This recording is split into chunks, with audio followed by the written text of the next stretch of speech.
So good afternoon, everyone. I'm Jim McLaughlin, class of 1993 and Director of Athletics, and I want to welcome you here today for the Union College Athletics 16th Hall of Fame banquet here at College Park Hall.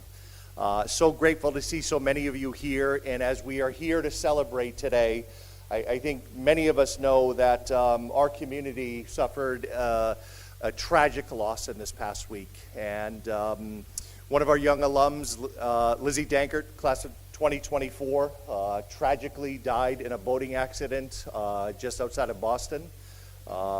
Lizzie was an incredible student. She was an amazing athlete, and everything that I've heard over the past several days talking about Lizzie was that she was an incredible teammate in person as well, too. Lizzie will certainly be missed. Lizzie was on the boat in the accident with two other Union alums, and I'm happy to say that they are doing okay physically. Emotionally is another story, but I just want to send our hearts, thoughts, and prayers to Lizzie and her family in this moment of silence, please.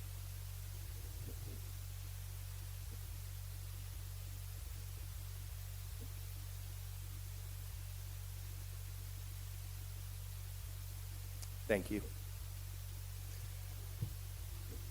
So this has always been an incredible day for us here. This has always been one of our fun days, to say the least. It's a time when we celebrate our past and honor some of the most amazing athletes and teams ever to compete for Union College. And I'll say this is also a big undertaking. There are two people behind this entire event, and I want to make sure that I acknowledge them for everything that they've done. Christy Garth and Steve Sheridan.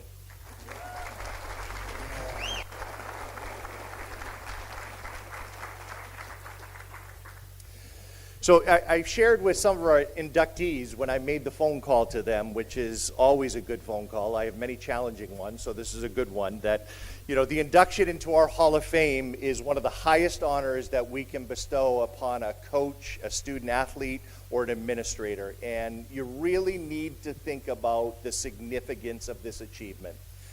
We've been competing in organized athletics since the mid-1800s. We've had more than 160 classes graduate since that time, and there have been thousands upon thousands of athletes who have competed on the courts, track, in the water, and on the playing fields, and only a select few are in this Hall of Fame. With this class, only 102 individuals and 19 teams, to be more precise. Tonight, we will induct 7 new members into the Hall of Fame, and we'll also induct 2 very deserving teams. And I'd like to give you an idea about the level of talent that is assembled in this room. We have over a dozen All-American honorees. We have a football program single season and all-time interception leader, a record that has stood for more than 60 years. And he did this in a time when freshmen weren't playing and only did that in 3 years, which is even more remarkable. We have a 2-sport athlete in women's ice hockey and lacrosse that holds the single-season points record in hockey, along with All-American honors in lacrosse. A 2-time captain for men's lacrosse that posted the program's highest 3-year win percentage in more than 100 seasons of lacrosse. One of the most decorated 2-sport athletes in Union history. In softball, she is still the all-time leader in hits, runs scored, doubles, and was a career .463 hitter. On the basketball court, she was a member of the 1,000-point club and remains the all-time leader in field goal percentage at over 59%. Simply put, softball, basketball, she just didn't miss. And as my friend Bill Carmody always says, it's a simple game. Just make shots, right? We have a national champion in swimming and 12-time All-American. We have the winningest coach in Union women's soccer history with a .720 winning percentage over 25 years, leading Union to 10 NCAA tournament appearances. And along with 2 teams, one of the most successful in Union's basketball history, and a group of trailblazers who laid the foundation for the incredible success we see in our women's programs today. So thank you all for being here, and just to get an idea. And as I look around the room, I see great athletes, but I also see entrepreneurs, doctors, teachers, engineers, attorneys, and countless leaders in their field. I see coaches that were teachers, mentors, and educators that taught the game of life as much as they taught their sport. And that's of no surprise to me because these are women and men of Union. It's a testament to the quality of the education that we have all received at Union, and the inductees sitting here today continue to reinforce the points that I make to our current student athletes. And that is, you can have it all here at Union. You can be a great student, you can be a great athlete, and achieve at the highest level in all arenas. So thanks again to all for being here. I'm also so grateful that we're joined by Union's 20th president, Elizabeth Quiche, and her husband, Jeff, and I'd like to welcome Elizabeth for some remarks.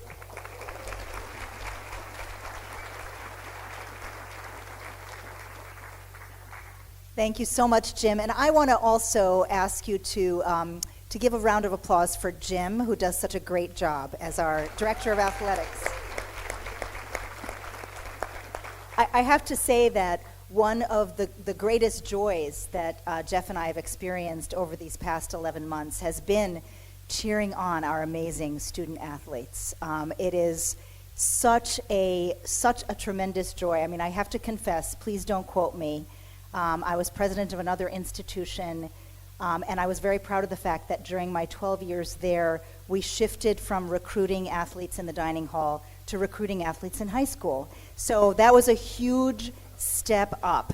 But let me just say that coming to Union College was a huge step up.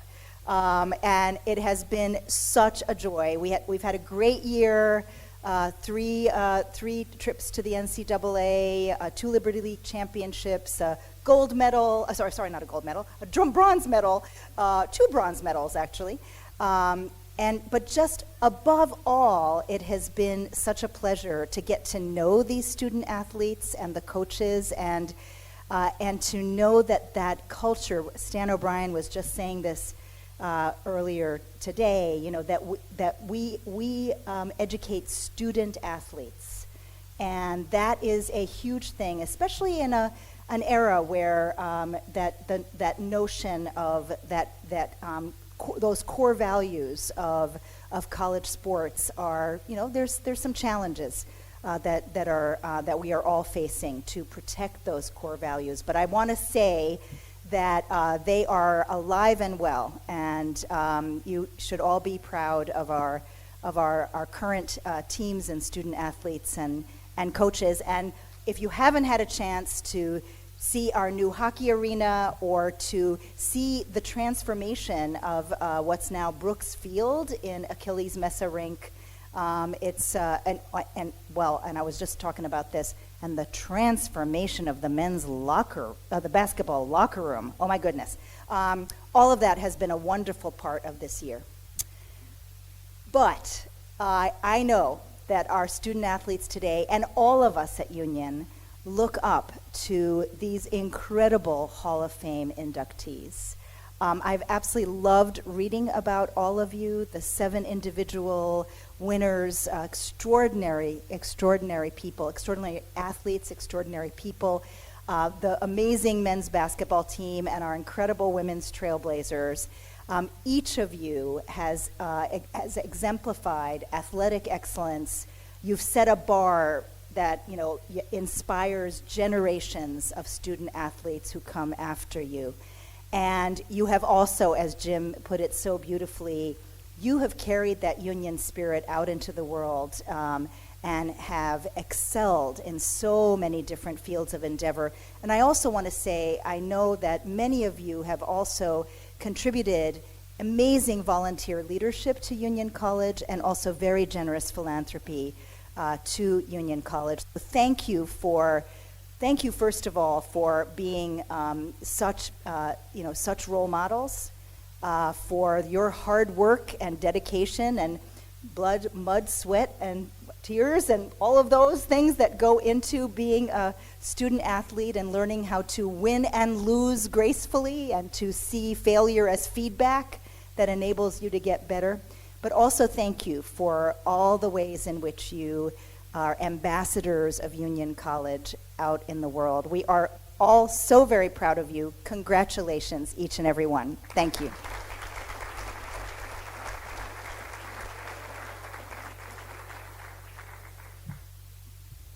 Thank you so much, President Keish. And as I look back at this year and what our teams have achieved, from football and field hockey and men's and women's basketball and women's lacrosse, there's actually only one thing that has changed, and that's been President Keish. So she's been our good luck charm, and we're just really, really happy to have her. So it's now my honor to begin the formal part of our program and the inductions, beginning with our individuals. So our first inductee was an All-American defensive back for a Union football team during the late 60s and still holds the school record for career interceptions over a half century after his graduation. And he also was a 2-year team captain for men's lacrosse. Please turn your attention to the screens to learn more about our first inductee, Steve Ciesinski.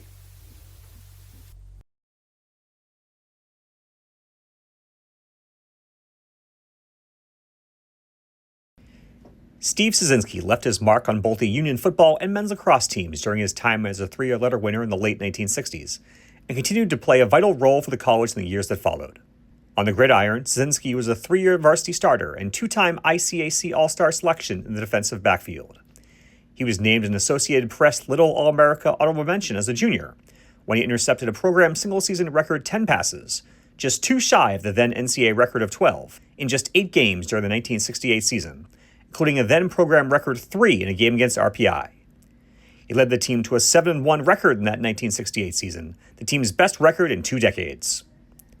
In 3 seasons with the varsity team, Ciesinski intercepted 17 passes in 25 games, a mark that still stands as the program's all-time record 56 years later. In addition to his time on the football field, Ciesinski also spent 3 years in the midfield for the men's lacrosse team and captained the program in his final 2 seasons, guiding the team to a 23-14 record in his time on the squad. In the years after graduation, Ciesinski served as Union's Board of Trustees member and was board chair from 2002 to 2007. He endowed the Stephen J. and Diane K. Ciesinski Dean of the Faculty position in 2007 and has given back to the college in many other ways since leaving his native Schenectady. Congratulations, Steve, on your induction into the Union College Athletic Hall of Fame. What a great honor, and you certainly deserve it.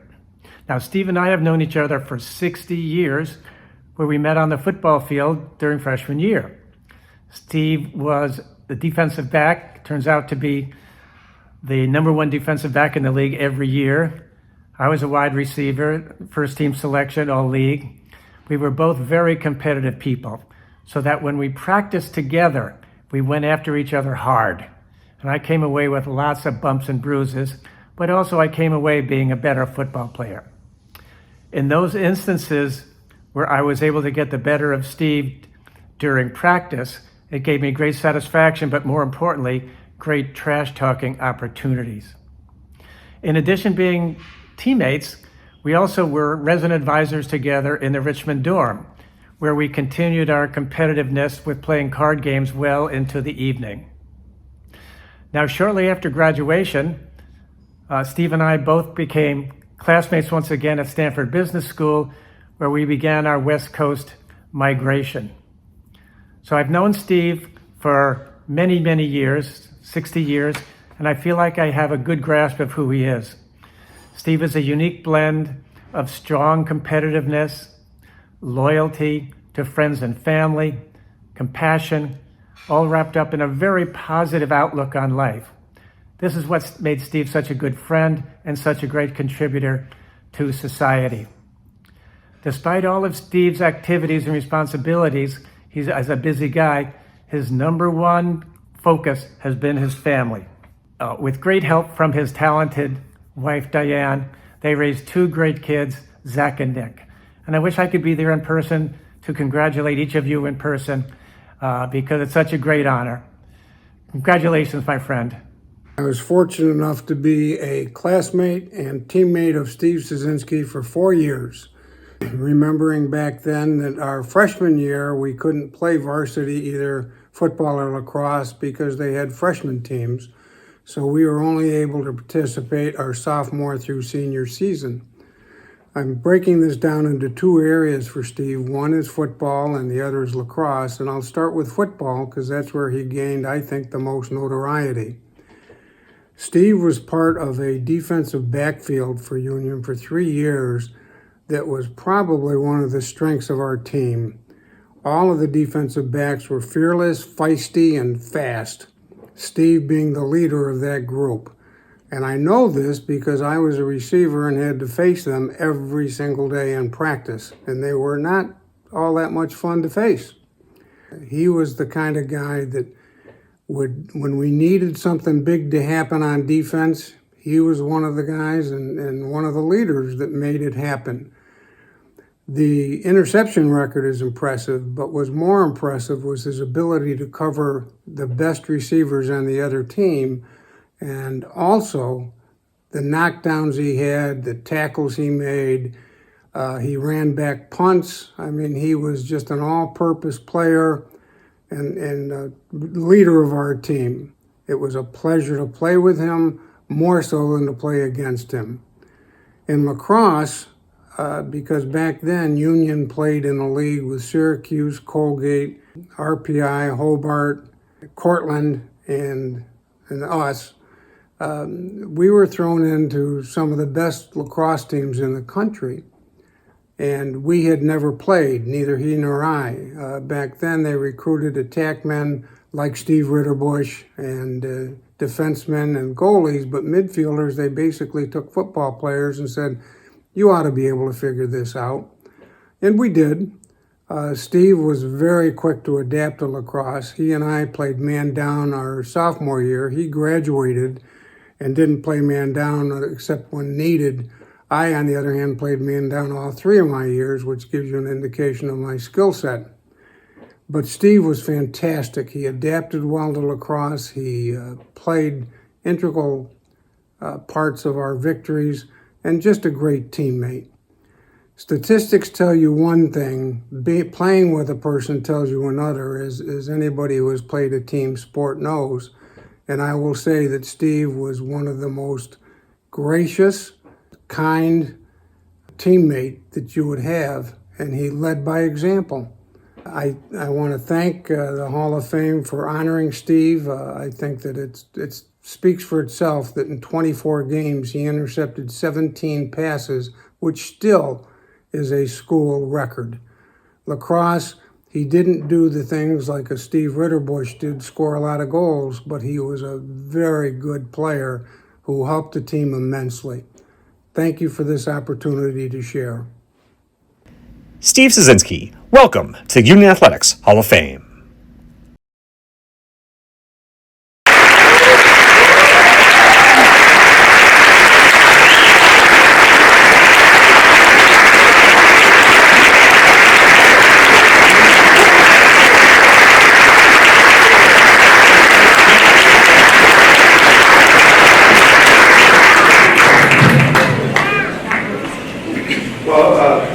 That was pretty amazing. Jim told me that I was given 1 minute for every year that I had graduated. It's been 55 years, so I hope you're prepared. No, seriously, I do want to thank Jim. He's been a great friend. My big experience with Jim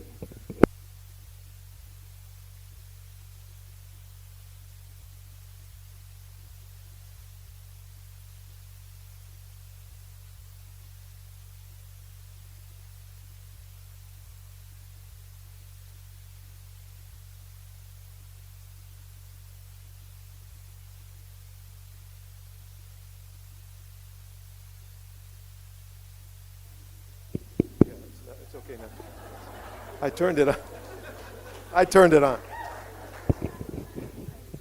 Right, as I was saying, my experience with Jim was, I don't know how many years ago, when I was headed out to dinner with Diane. I was on the West Coast, and Union was tied up with a team in hockey, and I told my wife it'd just be a few minutes till we finished up the game because we were going to go into overtime. Little did I know that we're going to set the a world record for NCAA record for the number of overtime periods. How many overtime periods? 6 20-minute overtime periods. Needless to say, we did not make the dinner reservation, and my wife didn't talk to me for 3 days afterwards. But the worst news was I think we lost that game, didn't we? Yeah, it was too bad. So, well, thank you, Jim, and thank you especially to Stan O'Brien back there somewhere. There he is, my longtime friend and colleague on the board for nominating me. I know the committee has many outstanding scholar athletes, as Jim mentioned, to consider, and I consider this to be a real honor. I also want to congratulate my fellow inductees this morning, an amazing group. But I have to call out one in particular, Steve Ritterbush. 50 years of friendship, my freshman resident advisor, my hero, my lacrosse teammate, a fellow union trustee, one of the sharpest minds I've ever been around. Steve, you're here somewhere in our thoughts, and I'm sorry you can't be here, but we certainly want to congratulate you, and it's an honor to be with you in this time.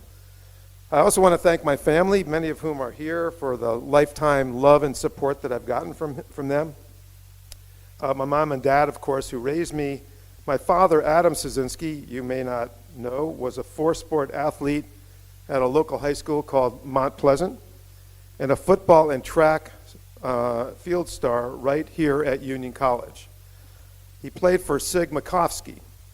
Our family named a scholarship in his honor, and every year before he died, he would meet the scholarship honoree and just have a great time. He really loved Union College.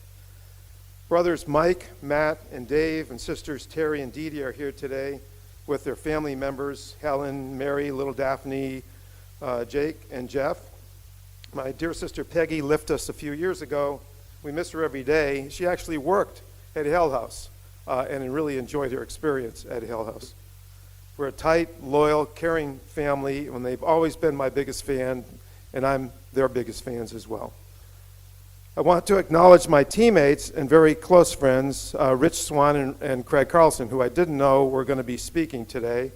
Swanee's here with his wife, Deb. We still stay in close touch with each other and see each other occasionally every year. I think they said it all about going up in practice against those guys. They were voted the two best receivers in our league at that point in time, so we knew we were going up against the best. Swanee could have easily played D1. Should sometime take a quick look at his records and his achievements. Remarkable athlete, football, sprints, lacrosse, and a good close fraternity brother. I hope this committee gives him serious consideration for the Hall someday. Craig Carlson was a basketball and football star and also would have been going on to setting records, but he got injured, sadly, but I think he became an AD for Union College for some period of time. I know he did.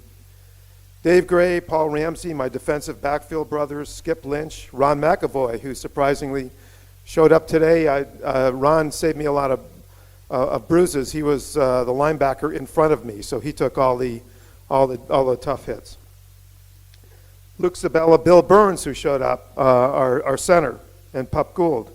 Luke kicked the field goal that sealed our upset win over Williams when Williams was a Division II team, and Jack Maitland, who went on to play not only for the, at the time, Baltimore Colts, shows you how old we are, but also I think scored a touchdown in their Super Bowl that they had, in our signature 7-1 season that we had. Other close friends like Bob Pisano, Nate Cohen are here. You may remember a fellow by the name of John Brennan. Yes, he's referee Tommy Brennan's son, and I grew up with him. I've known him since he was 3 years old. And Steve Bauer, truly one of my best friends, a tough defensive back from Niskayuna High who's passed on. That leads me to Coach Chris Schmidt, who is one of a kind and a member of this hall. The first day of varsity practice, he announced to us that he had never coached defense before. Now, you're talking to a guy who had, for every year at Bishop Gibbons High School, I had a new head coach. So I said, wonderful, and I quickly went through my mind, what other schools had I been accepted to, and was there a chance for me to transfer? But Chris was amazing. He learned fast. He built a really incredible scheme, and most importantly, he trusted his players, as Ron and others would tell you. He trusted me so much that he and his wife, Burl, had me babysitting their kids on Friday nights, probably so I wouldn't break curfew. And I wish Burl were here. We had dinner with her last night.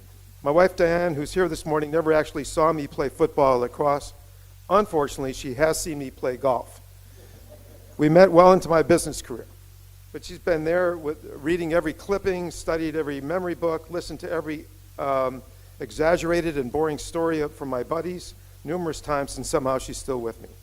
My two sons were supposed to be back home, but my one son, who Paul Wareham personally tried to get to come to Union to play goalie, failed. We're supposed to be cheering from afar, but he showed up and surprised me last night. Don't ever do that to me again. Scared the hell out of me. As I reflect on my career, my final thoughts about Union College is simply extraordinary. Where else can you play two sports while pursuing an engineering degree and a liberal arts degree? With professors like E.J. Craig in electrical engineering and Fred Clem in modern languages, who just don't tolerate your ambitions, but actively encourage them. I left Union with 2 degrees, an AB and a BS, EE, and a great deal of real-life experience from competitive sports. That combination prepared for the many doors I walked through in my career. And I'm very happy to see our president, new president, Elizabeth Quiche, has such important aspirations for this college. She knows the value of a Union education, her first year here. With Union's long history of liberal arts, engineering, sciences, music, dance, our extensive and incredibly competitive athletic program, and 35 years of an excellent undergraduate research celebrated through the Steinmetz Symposium, we are perfectly positioned for an amazing future. We all need to support Elizabeth and her plans. Now, Division III athletics done right, in my opinion, is not a consolation prize. It's the real thing, real students, real competition, real education, real life. Union has always understood that. Thank you very, very much for this honor.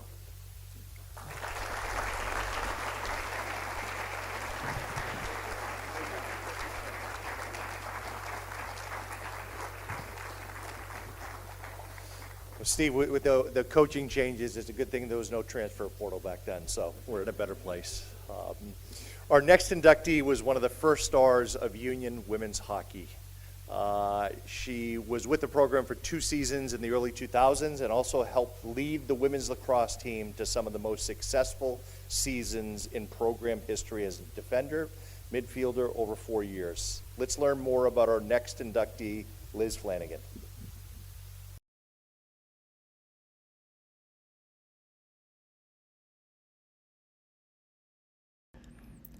Liz Flanagan excelled in multiple sports at Union, earning laurels both on the field and on the ice for the women's lacrosse and ice hockey teams from 2001 to 2005. Flanagan was one of the first stars of Union's nascent women's ice hockey program, scoring 29 goals with 35 assists for 64 points in only 2 seasons.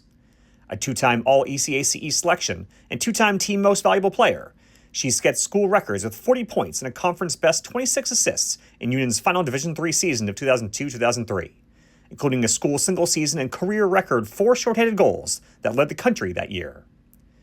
The only player in program history to score 5 goals in a game, and the only player to record multiple 5-point games. She still ranks 4th all-time in points, 5th in assists, and 7th in goals, despite playing in just 50 career games.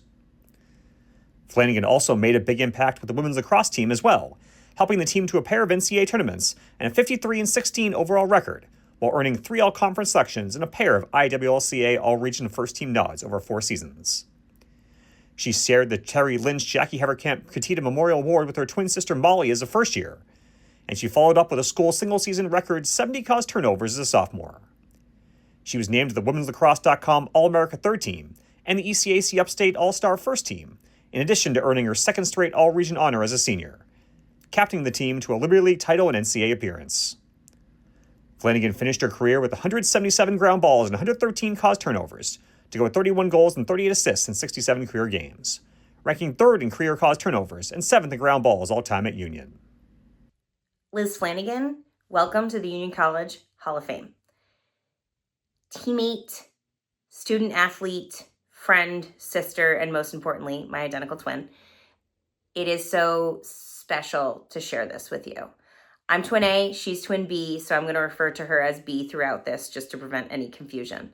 But growing up together, obviously sharing many sports and playing on many teams together throughout our youth was really special for us to be able to come to a place like Union and continue to be teammates in multiple sports. So B played hockey for the last 2 years that Union, really in their infancy, was Division III, and our junior year, they went Division I. So she played hockey for 2 years and really was a standout. She started as a center. She moved over to left when I came on board. I was on her line. I was right sophomore year and she was left. And it was just always really nice because she understood the game a lot better than I did. And I always just thought she was where she was because I'm used to playing with her. And I didn't realize for a while that, no, she just knew the game that well. And that's exactly where she was supposed to be, regardless if I was on the ice or not. So she was always the player that looked to set everyone else up. I was definitely more the offensive player, but I always knew that she was there for the assist, or she was there if I lost the puck or anything. She was there to back check. She was there on the defense, and she was always, again, there to pick me up. So she really had these nuances to the way that she played that were just a little more advanced than where women's hockey was at the time, especially in Division III. Unfortunately, didn't play after sophomore year when they went D1, but didn't end her college career. She was a very important contributor on the lacrosse team for all 4 years. For me personally, she made me a better player. The coach never wanted us to be partners in practice because we either were so serious that we probably made other people uncomfortable because of how direct and honest and sometimes negative we were towards each other, just in terms of trying to make each other better, but then also wanted to make sure that we really included the rest of the team. But all I wanted to do was go against her because no one was better than her. She knew every move that I was going to do, and I still felt that if I could get past B, I could get past anyone. And it was really hard to get past her, and usually we'd end up laughing. But again, I would not be the lacrosse player I was without her and her drive for making me a better player. So I owe a lot of my mentality, my competitiveness, her putting up with me, and really shaping me as an athlete to my twin that's been with me the whole way. This is something that we get to share for the rest of our lives. And it's so special that she has been considered for this honor. And I'm so proud of her. And I'm so proud of the contributions she made to Union College hockey as part of the growth of that program. The last year it was Division III. She's really the first player to be inducted into the Hall of Fame on merits of hockey, which is really, really special, not only for her, but for Union College hockey. So congratulations, B. It is such an honor to not only be your twin, but to have you part of the Union Hall of Fame. Liz Flanagan, welcome to Union Athletics Hall of Fame.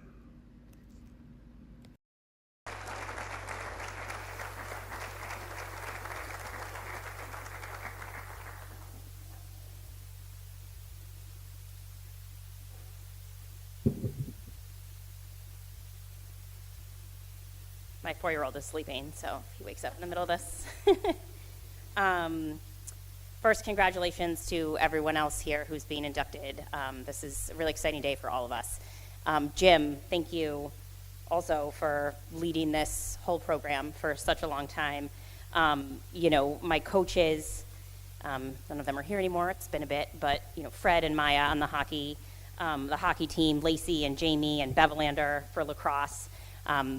Union sports has come so far in the last 20 years. The new facilities, I can't wait to see the rink. I was able to come for the last skate at Mesa with the team, which was so much fun. But, the weight rooms, everything, it's come so far and it's so wonderful. I've had the opportunity to meet Tony and Alyssa, the new coaches for hockey and lacrosse, and it's just, they're phenomenal programs. The training room, Jill is at my table. I'm sure a lot of you are jealous. She's with us. And Cheryl, obviously, but her whole team. I think another award Jill used to, or not award, but most training room minutes. You used to give that speech at the end of every season, and I always won on the lacrosse team. Spent a lot of time there. I think another award I probably should have gotten here was the most penalty minutes on the ice, but we might have left that one out. Beth, thank you. The networking session yesterday was great to see some of the new student athletes and meet some others who are on campus. So I've been really lucky. I've had a really supportive family. My parents have always instilled, I have 3 sisters, how important sports are. And we also were very lucky that a couple of our uncles, one of them is here right now, lived in the capital region and were on campus at all of our games. You know, my mom was our first soccer coach when we were little.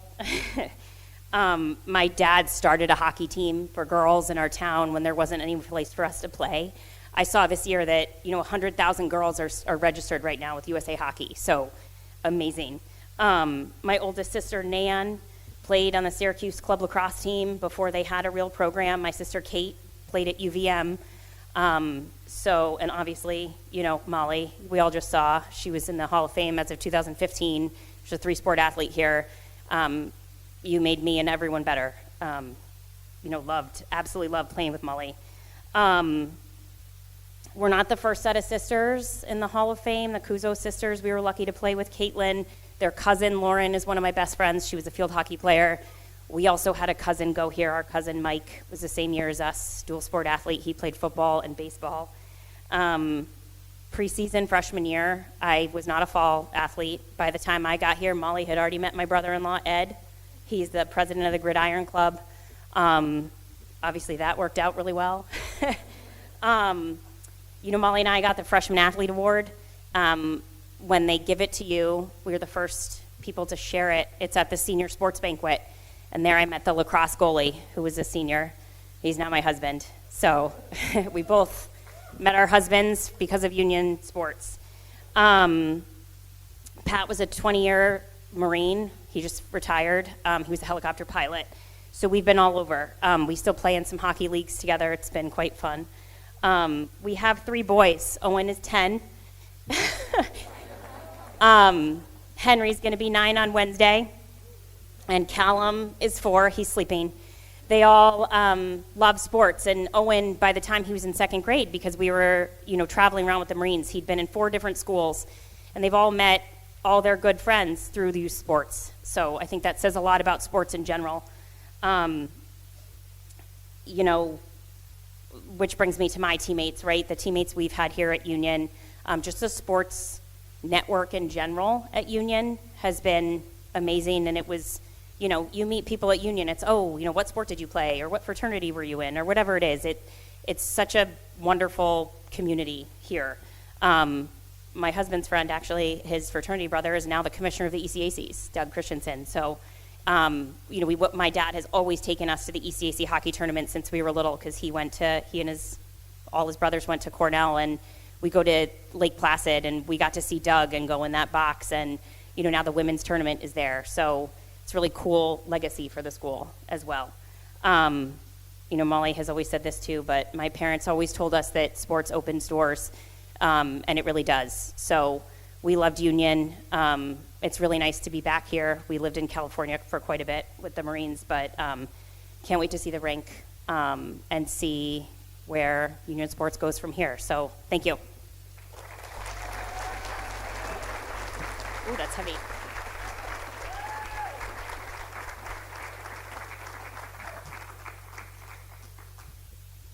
A and B, I got it now, so we can tell them apart, which is great. Our next inductee was at the forefront of some of the best teams in Union men's lacrosse history.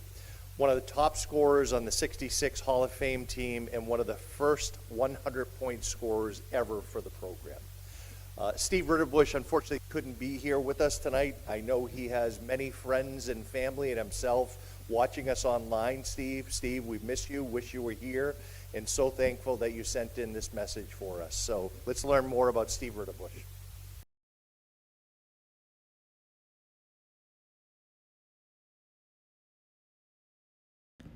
Stephen Ritterbush helped to lead the Union men's lacrosse team to some of the best seasons in program history as a 3-year letter winner and 2-year captain from 1966 to 1968. After captaining the freshman team in 1965, Ritterbush moved up to varsity in his first eligible season as a sophomore and ranked second in scoring on the Hall of Fame 1966 squad that went 10-1 and posted the second highest winning percentage of any Union lacrosse team, netting 22 goals with 24 assists for 46 points. He ranked second on the team in points in both of his final 2 seasons as well, recording 28 points as a junior captain and adding 32 points on 19 goals and 13 assists in his senior year. As a result, he became one of the first 100-point players in program history, despite playing just 3 seasons with the varsity and despite breaking his hand midway through his senior season. Union posted a combined record of 27-6 in his 3 varsity campaigns, a mark that remains the highest winning percentage over a 3-year span in almost 100 years of Union lacrosse. Off the field, Ritterbush also served as senior class president and went on to serve on the college's board of trustees. One of the athletic department's highest individual honors, the Stephen Ritterbush Award, is named in his honor and is given to a Union senior student athlete who exemplifies Stephen's outstanding intellect, forthright character, and incisive leadership. You've heard a lot about Steve Ritterbush, but I think I'm going to tell you about the Steve Ritterbush that I know, which is for more than 60 years that we've been friends, classmates, and teammates. When the class of '68 showed up at Union in the fall of 1964, Steve was elected class president. In fact, he was elected class president in our sophomore years, our junior year, and our senior year. On the lacrosse field, you've already heard about Steve's exploits and the records he holds and what he's done. He was a captain for 3 of the 4 teams that we were on, our freshman year, our junior year, and our senior year. But if you permit me one war story, I'd like to tell you about the Steve Ritterbush that I came to know even better our senior year. Our senior year, we had a schedule that was pretty rough, and we played Syracuse University. That was a game that we suffered 2 losses. We lost the game, and we thought we would have lost Steve for the season with a broken right hand, his dominant side. Steve had to skip the next 4 games and then try to give it a go against Trinity. What the training staff did was wrap his cast that was around his hand multiple times with soft material. Didn't work well, but Steve did play 15 minutes. Now, we beat Trinity 11-5. Of the 11 goals that Union scored that day, Steve was involved with 5. He scored twice and assisted on 3. Our next game was against Hobart. Steve couldn't play. We lost that game by a goal, and to this day, I am convinced beyond all doubt that had he been on the field, the outcome would have been different. Our last game, the last game of the season, the last game of our Union career, was at home against RPI. This time, the athletic staff tried something new. They again wrapped his hand in soft material, but this time they taped his right hand to the base of his stick, which meant that he was going to play the entire game left-handed, his non-dominant side. Well, we won that game 13-9. And over the 13 Union goals that day, Steve was involved with 9 of them. 5 he scored, and 4 that he assisted on. If I hadn't have seen it, I really wouldn't have believed it. I want to commend the committee for giving Steve this honor, and I congratulate Steve and his family on behalf of his classmates and teammates for this well-deserved induction into the Union College Athletic Hall of Fame. Thank you. Stephen Ritterbush, welcome to the Union Athletics Hall of Fame. Thank you, Ken. President Keish, Jim McLaughlin, and members of the committee. I'm deeply moved to be in front of you today in this my 80th year in order to be inducted into the Union College Athletic Hall of Fame. It's a profound reminder to me that while my body may have slowed down considerably over the years, internally I find that the spirit of the old Dutchman has never truly faded. I wish I could have been there today, in person, to be able to look out at the faces of old friends, but also to have had the opportunity to meet future generations of Union athletes. I'm particularly deeply moved to be inducted in that a lifelong friend, Steve Ciesinski, is being inducted with me. Steve may be going in based on his prowess on the football field, but he was also one hell of a lacrosse player. Lacrosse was more than just a sport to me. It was the definitive center of my young adult years. I loved the game. To me, there was a unique magic in it. I loved the speed, the fluid motion, the unique skill it took to manipulate a lacrosse stick, particularly at the collegiate level. Yesterday marked 60 years to the day that we stood on Bailey Field, having just defeated Syracuse 12-2. This was the first time in 30 years that this had occurred. That patch of grass we stood on at the time seemed like the very center of our universe. This 1966 team played like a well-crafted symphony. Everyone knew their position, was able to deliver at a very high level. This was largely due to the fact that much of our team was composed of upperclassmen, except for another sophomore, Lee Schneider, who was also my scoring partner. Lee and I would lead the Union College lacrosse offense for the next 3 years. One of the interesting things about these years that it was often tougher in our practices against our own defense than it was in the games. Well, at least the bruises on my back and my arms told me they were. Our coach, Bruce Allison, was an ex-Marine. Bruce stood 6'4", sported a 1950s flat top, and had a voice that, when angry, could rattle your eardrums from across the field. I know I heard it a number of times. Bruce was very tough, but also very fair, and he had a heart of gold. In my case, Bruce took a callow, inexperienced sophomore and taught him how to play well above his pay grade. At least I thought it was, given the fact that the skills I had coming into college and the ones I exited with were ones that really surprised me at the end of 3 years. It's indeed a testament to Bruce's skills as a coach that there are 4 other honorees already in the hall that were inducted as a result of his tenure.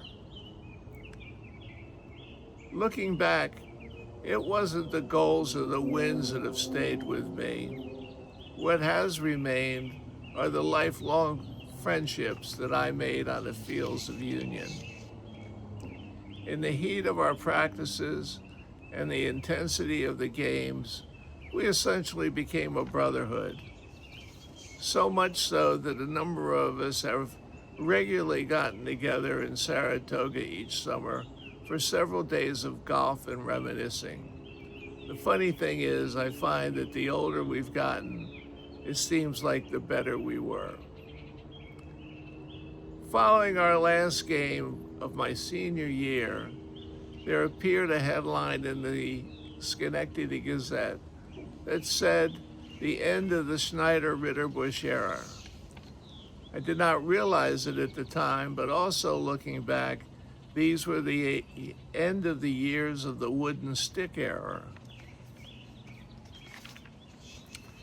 If you're ever walking between Bailey Field and the Achilles Center, you'll see a granite boulder with a brass plaque attached to it.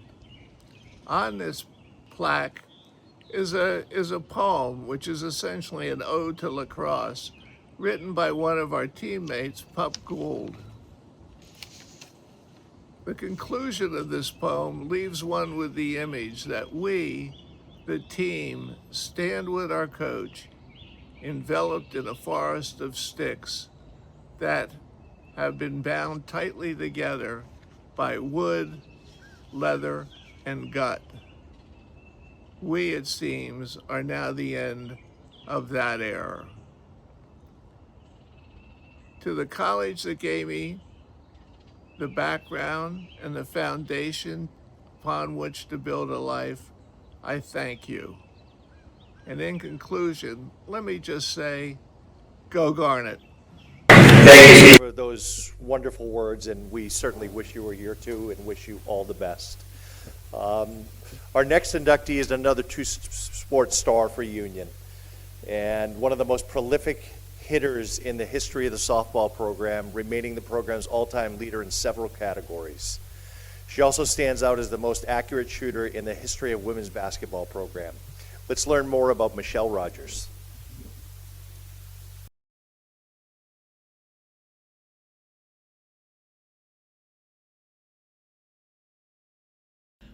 One of the most decorated two-sport athletes in Union history, Michelle Rogers was a record-setting force for both the women's basketball and softball teams from 2005 to 2009.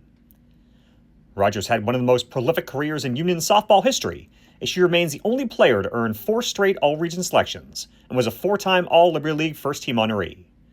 A career .463 hitter, Rogers is Union's all-time leader in hits, runs scored, and doubles, while also ranking second in batting average, third in on-base percentage, fourth in slugging percentage, and fifth in runs batted in. She set the school single-season record by scoring 45 times while also hitting a career-high 8 home runs as a sophomore, and led Division III in doubles with a program record 21 in her junior year. The team made 1 NCAA tournament and won 3 ECAC upstate titles as part of a remarkable 123 and 28 record over 4 seasons, the highest 4-year winning percentage in program history. Rogers was just as successful on the court for Union, scoring over 1,000 points and remaining Union's all-time leader in field goal percentage at 59.3% over 100 career games. She averaged over 16 points a game and shot 62% from the field on the way to Liberty League Player of the Year and D3Hoops.com All-Region honors as a senior, including a program record 38 points and 17 field goals against Williams. The 2-time All-Liberty League selection currently ranks 9th all-time in points, 8th in field goals, and 10th in free throws at Union. Hi, Michelle. Congratulations on the Union College Athletic Hall of Fame. You're certainly a deserving individual, and I'm so happy I could speak a little bit on your behalf today. You came to Union College, and you were a freshman point guard, and as the season progressed, Coach Mike and Jamie said, I think we could make Michelle a post player. She needs to be on the court more. And lo and behold, you turned into quite a post player.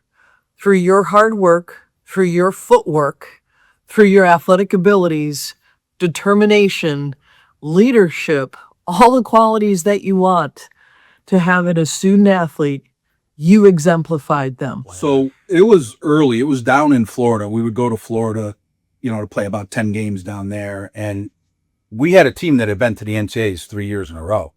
So we were pretty talented. We had a lot of good players, some older kids, seniors. And I didn't start her right away, which was a mistake. But we had some really good players. And there was a ground ball hit. She played shortstop. And it was in the hole. It was almost behind third base. So I just didn't even watch. I figured the girl was going to be safe. And I saw her. She just unleashed a throw and got the girl by about a step and a half. And Coach Speck, Brian, and I sort of looked at each other like, He's like, you got to get her in the lineup more. And I was like, yes, I do. And then when I did get her in the lineup, she, played all games from then on. Whenever she came up to bat, I couldn't stand in the third base coaching box. She would have killed me. So I would back up as almost to the outfield grass, because if she pulled the ball foul, I wasn't going to be able to get out of the way in time. And the umpires would always say to me, you got to get back in the coach's box. You got to get back in the coach's box. And I'd be like, no, throw me out of the game. I'm not going that close when she's at bat. Well, I tried to make it obvious to the older kids, and they knew, right? They knew how good she was, and they knew she had to play, and she was going to help us. But normally maybe a freshman who's just starting out, you bat her 7. I put her at 3 right away because she was that good of a player. 3 or 4 is where you put your top hitters. And there was no issues with that from all the older girls. They knew, yeah, that's where she belonged, and she was going to help us win. And, we got to the NCAAs again. And she was. I can't thank you enough for being in our program, because what you showed to other players was how hard you worked and how much you were doing and still doing community service and all these other great things. They could get along with doing just as much or trying to keep up with you. I'm not sure they ever actually kept up with you. In fact, I'm not sure anybody can really keep up with you today. You have a beautiful family. You have a full-time job at GE, and you opened up a softball facility with your sister. So you've learned how to deal with time management, and you have wonderful skills in that area. I often think about watching you play Summer League between your junior and senior year and how much dedication you had to put in with your internship and then put in with your basketball, and to get up at 6 o'clock in the morning, even in the summer, and go work out in the strength and conditioning center. That was just amazing to me, but boy, the results paid off for you. Again, player of the year, leading scorer, leading rebounder. You got up and down the court faster than anybody else, and you didn't always have the foot speed. A long time ago. Might have been Hamilton. We used to play them. Somebody, and she came up to bat, and it was here, and she hit a ball that just took off, and their left fielder just turned and yelled, "Holy!" And the ball landed halfway up in the tree, and the girl turned around and was like, "Oh my God." Like, the ball was still going up when it went over the fence. And their left fielder had never seen anything like that before.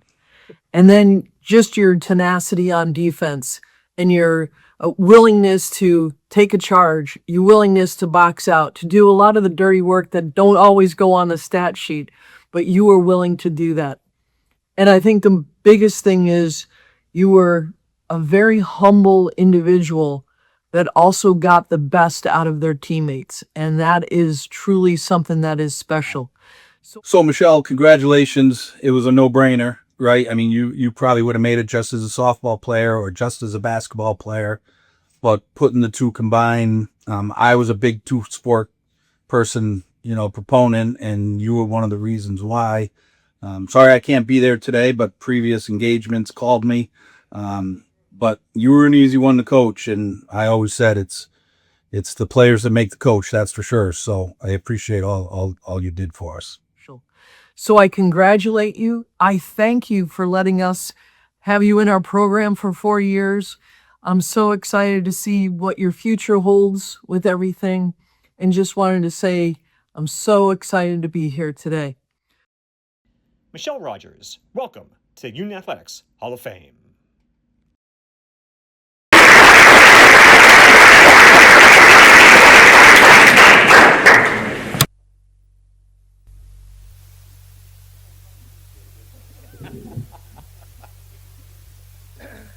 Wow, thank you for the kind words. I'm incredibly honored and humbled to be here today to share this event with the other inductees. Just so grateful.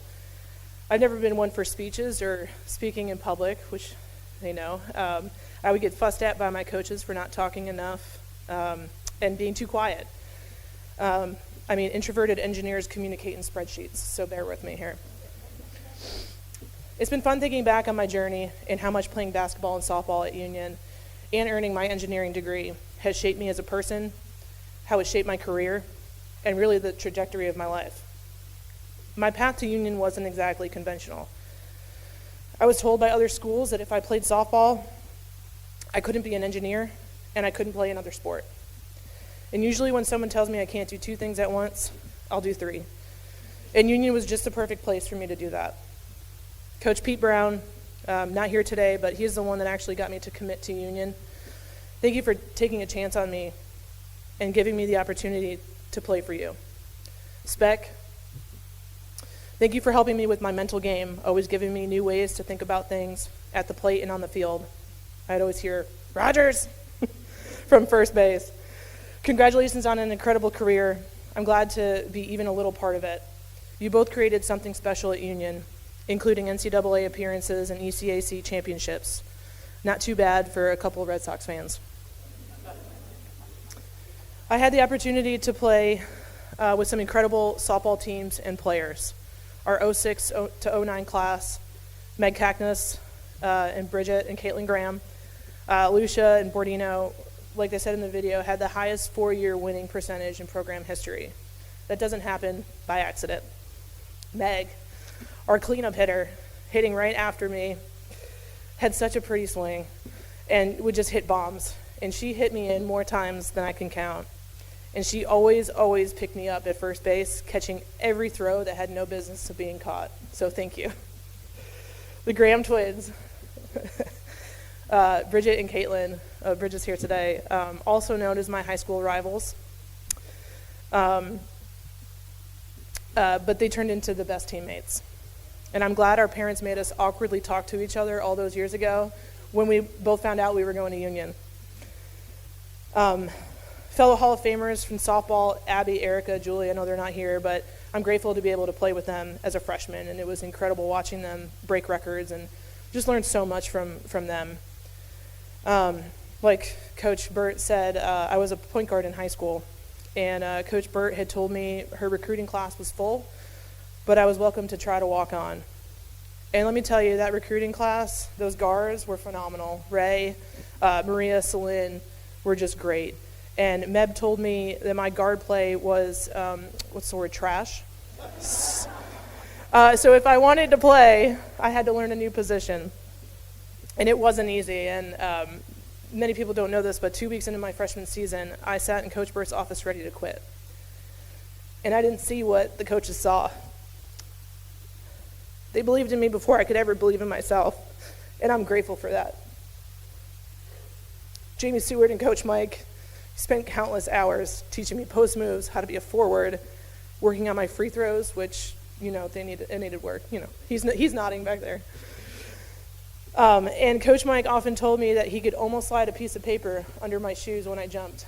And I think there's a picture of it in the brochure there too. You can see almost. So it definitely kept me humble. Congratulations to Coach Marcella and the current staff and players on their first ever NCAA appearance. You guys did something that my teammates and I never could.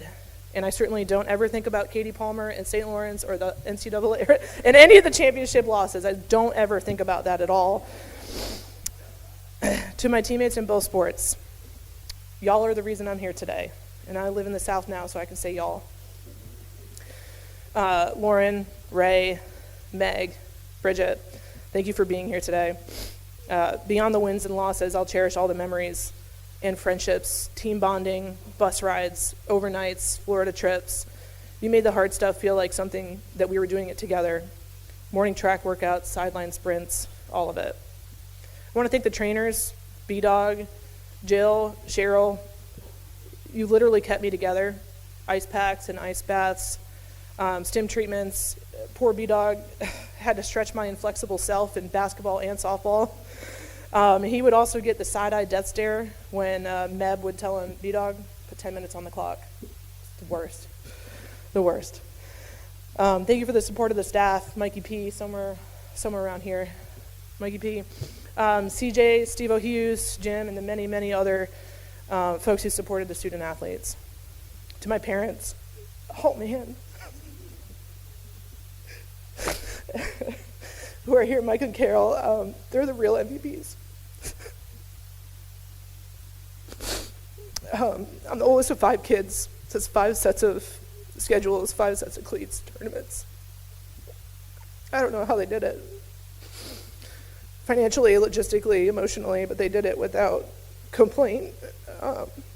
The weekends that were never really weekends, vacations that were tournaments, dinners eaten between practices, and all selfless sacrifices. They drove 4 hours every weekend to watch my games for both sports for 4 years. They were always there cheering me on, and I can't thank you enough. I'm sorry for making you cry. Balancing engineering courses with 2 sports was not easy. Coach Burt once had to proctor a differential equations test for me in a hotel room because I missed the in-person test. I had to leave practice early for mandatory engineering labs. I'm so thankful for all my coaches, for your flexibility and understanding. You always found a way to make it work. I also had great support from my professors, especially Berkeley Davis, who's here today.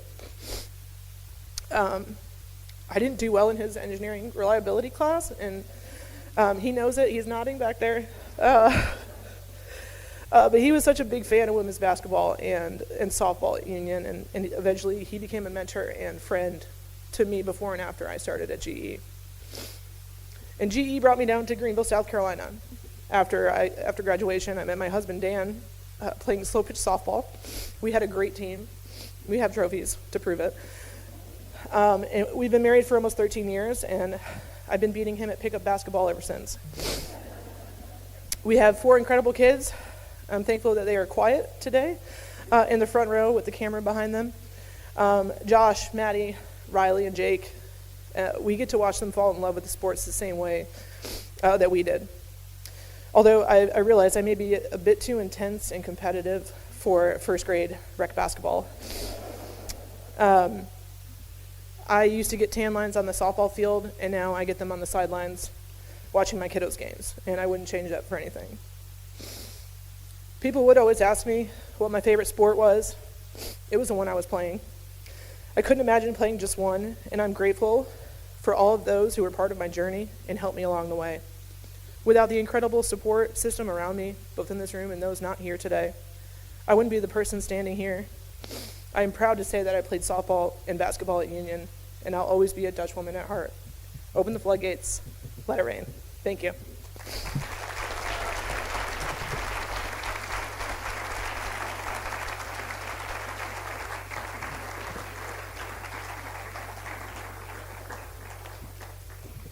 Thank you, Michelle. That was wonderful.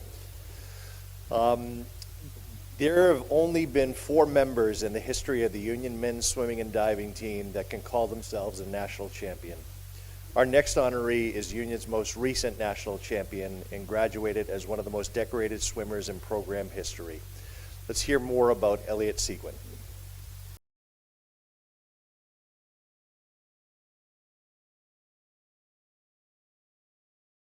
Elliot Seguin made a lasting impact in the pool as one of 4 individual national champions in the long history of the Union men's swimming and diving program during his time on campus from 2001 to 2005. He shined brightest in his senior season, earning All-America honors in all 3 freestyle sprint events in his home state of Michigan, including winning a national title in the 100 free by over 0.4 of a second. As a result, he almost single-handedly helped Union finish 25th at the NCAA championships with 28 points. Seguin also captured state titles in the 100 and 200 free, in helping Union earn its 5th New York State championship, winning the 100 free in a school record time of 45.17 seconds that still stands up today. As a sophomore, Seguin earned the Sophomore Athletic Prize after picking up a pair of individual All-America laurels, finishing 3rd in the 50 free and 4th in the 100 free, to go with 4 All-America relay honors. His 2 individual honors made him only the 5th Union swimmer to earn multiple All-America first-team awards in the same season, and also helped Union finish 14th in the national championships with 91 points, the team's highest finish since 1998. He also was named Co-Swimmer of the Year at the New York State Championships, winning the 50 free and the 100 free, while playing a role in 4 state title-winning relays. Congratulations, Elliot, on getting inducted into the Hall of Fame at Union. Well-deserved for sure. I remember practicing all the time, and the amount of energy that you brought to the pool helped everybody around you. The one time specifically, I remember thinking, man, this kid's fast. I was all warmed up, ready to go, and you walked in cold after class, and we ran swam 50 off the blocks, and you smoked me. My senior year, tip-top shape, and you were not even warmed up. Just a testament to the competitive nature that you have in swimming. Then looking beyond that, everything that you brought to the Union community, from just your energy and the motorcycles and the airplanes, and airplanes are cool, which we still say to this day, but one of the truly amazing things about my time at Union was our trips to nationals together. And both as a teammate and a coach, when you won the 100 freestyle, reliving that whole day and the race strategy and getting to the wall at the end of the finish, walking over, high-fiving, what a great experience it was. Congratulations on everything that you accomplished in the pool and beyond. It's been a great friendship, and very happy to be a part of this day with you. Congrats again. Congratulations to all the inductees today, especially Elliot Seguin. I'm Scott Felix. I was the swimming and diving coach at Union during this time there. Super exciting time for Union swimming and diving in 2005. Men won. The women won their conference, and Elliot topped it off with a national championship. For me, there's nobody that got into racing better than Elliot Seguin. He would pace before races violently. I'm not sure if it was self-motivation or intimidation. I think it was maybe a little both, but I didn't mind any of it. So it was very exciting. The aspect of racing was huge to him. If all the marbles were on the line, and I've coached multiple All-Americans, Olympic trial qualifiers, NCAA men's Division I qualifiers, and if we had to win a race to win a meet, I would take Elliot Seguin every single time. He willed the team to win in 2005, put everybody on his back, and I believe he cares more about that trophy than any trophy, than the individual trophy that he won at the national championships. But I will tell you about the national championships, hopefully quickly. The team, he had been there with the team. Originally, Harrison was my assistant, and they had multiple All-Americans together on relays. And it's a different meet when you go with a team and with a relay, because you can bond with that group. When you go and you're just swimming individual swims, it is a different animal. And it's hard to wrap your brain around it if you're not used to it. So the meet starts. It's the 50 free is first. He's third in his sophomore year, and things do not go well. He ends up in 10th place, I think, in the morning, and 10th or 11th in the evening swim. All-American, or honorable mention All-American, fantastic honor, but not what the goal was. In the 200 free, things get worse. He's 14th. So Ridgely and I talked to Ridgely. I said, we're the worst coaching staff in the world, Ridgely. We got to figure something out here. So we went full team.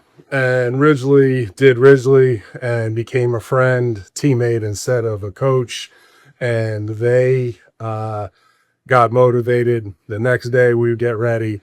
And the prelims of the 100 free, he is seated first. There is that pressure.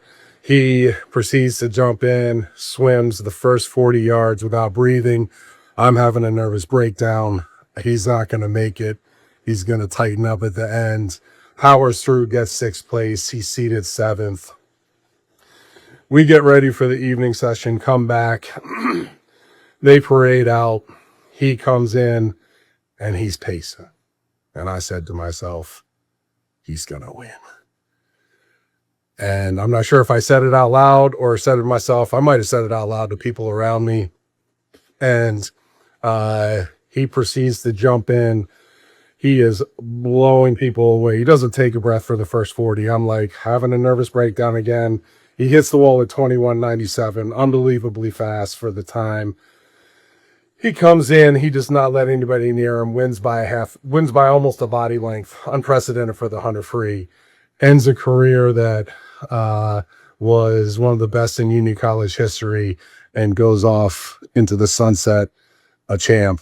And it was one of the best days that you could imagine. And it's well deserved that you're in the Hall of Fame now. So congratulations, Elliot. Elliot Seguin, welcome to Union Athletics Hall of Fame.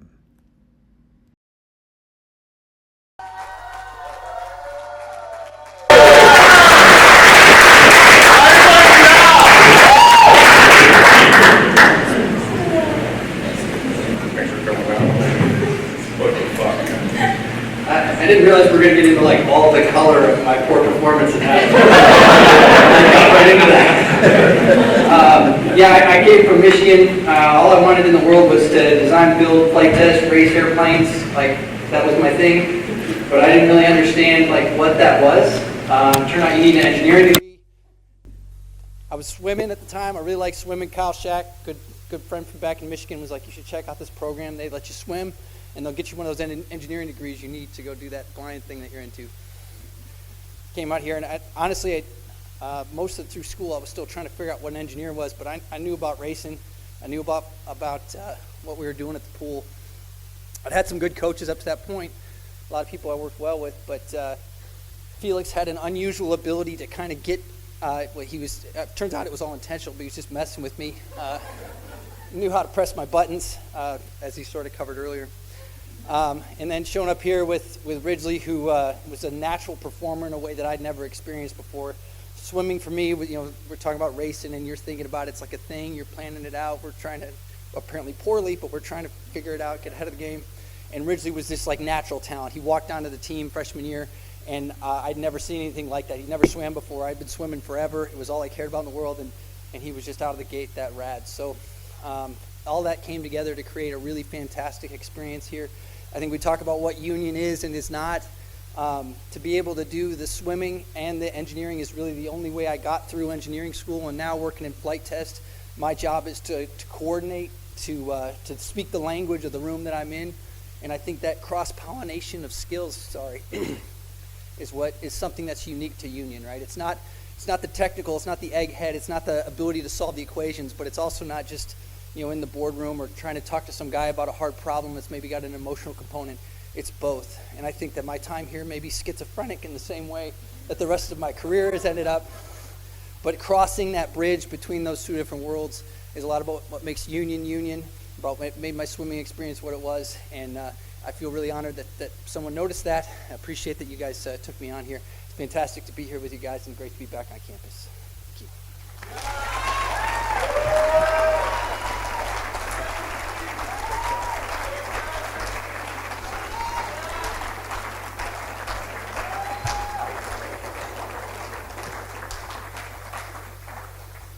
Great job, Elliot, and congrats.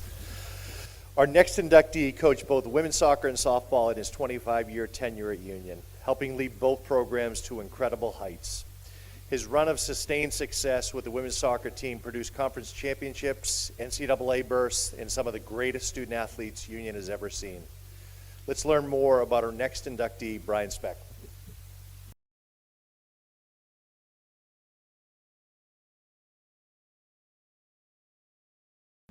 One of the longest tenured and most successful coaches in the history of Union athletics, Brian Speck left an indelible impact during his time coaching the women's soccer and softball teams between 1995 and 2019. Speck's biggest achievements came on the pitch, where he guided the women's soccer team to never-before-seen success. He finished his 25-year career with a 311, 111, and 35 record in his helm of program, leading Union to 10 NCAA tournaments and 6 conference championships, as well as the 14 winningest seasons in program history and 12 years with a national ranking. He led the team to a 13-1-1 record and its first ever national ranking on the way to NSCAA Regional Coach of the Year honors in 1998, then guided the 1999 Hall of Fame squad to the national tournament for the first time, where they became the first Union women's team to win an NCAA tournament contest. His teams reached as high as 5th nationally in both 2000 and 2005, with the 2005 squad finishing 18-1-3 to cap a remarkable 3-year run that saw the team post a combined 56-5-5 record.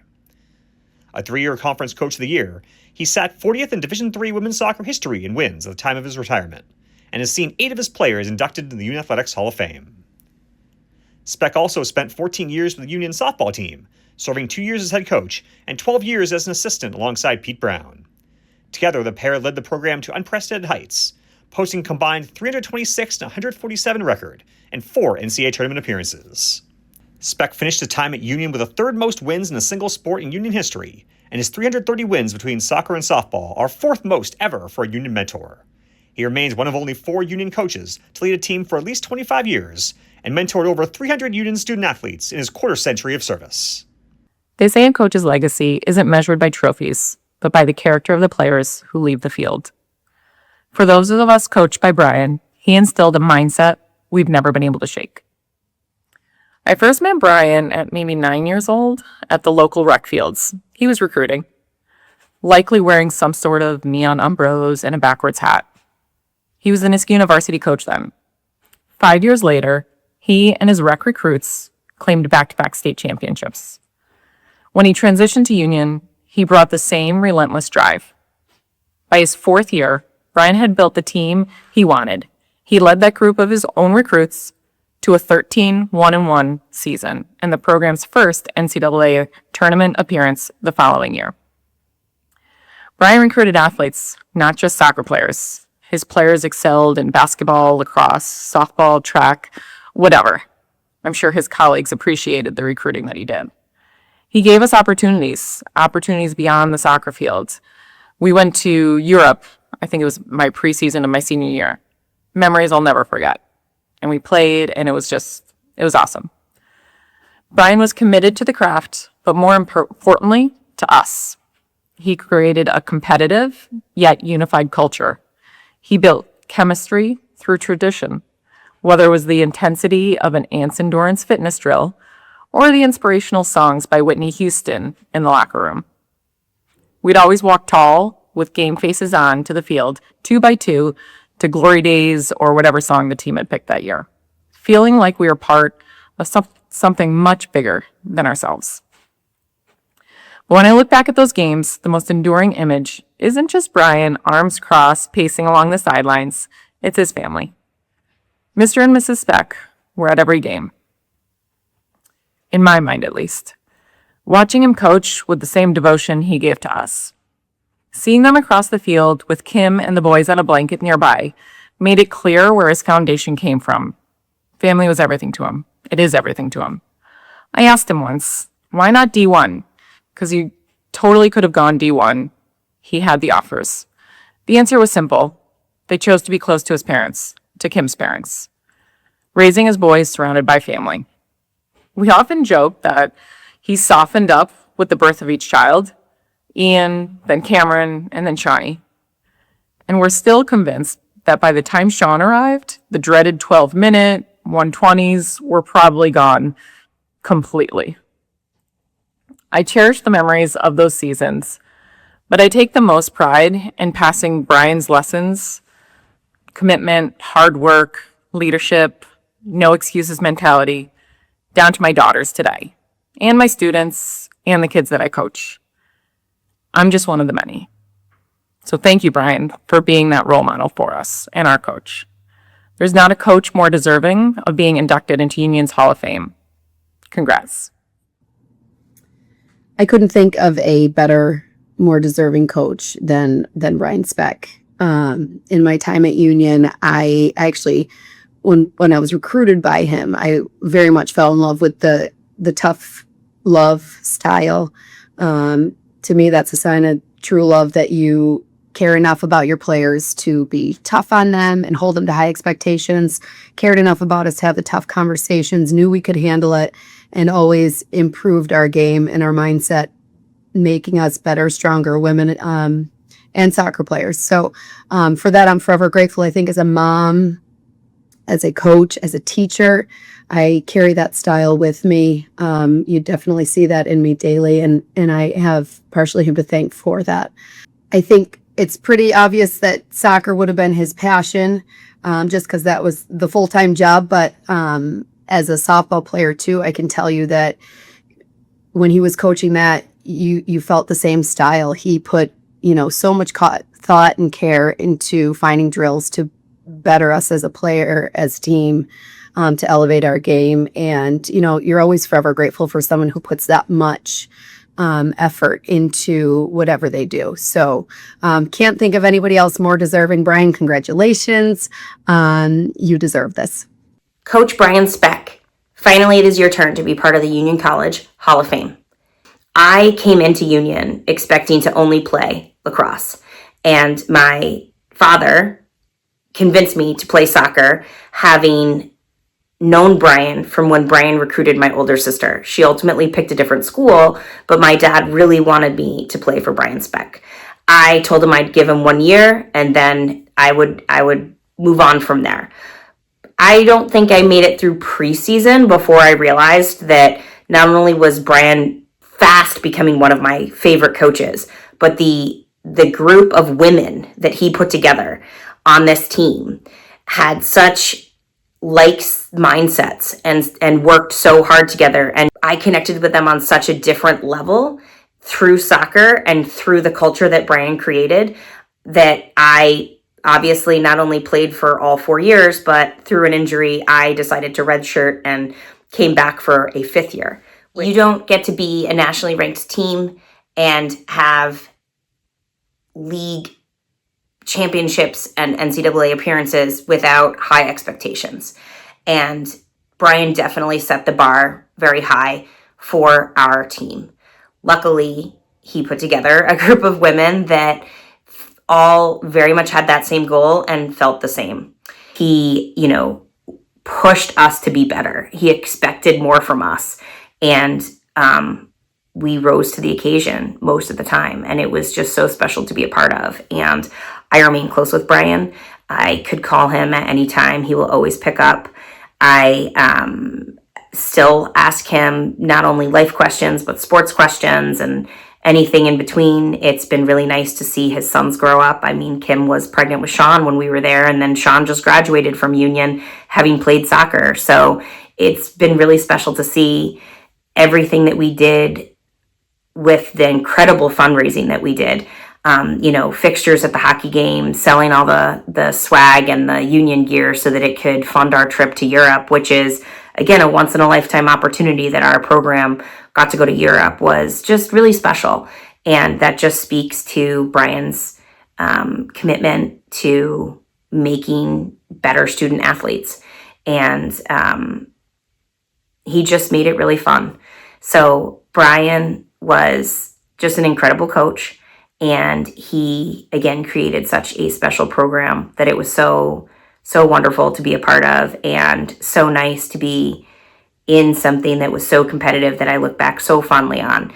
Of course, there were hard times, but creating student athletes that really were resilient and really had the opportunity to maintain that competitive outlet in something that was so rewarding is really special. And most of that goes to Brian Speck. So, Brian, thank you so much. Congratulations, and I wish you all the best. Brian Speck, welcome to Union Athletics Hall of Fame.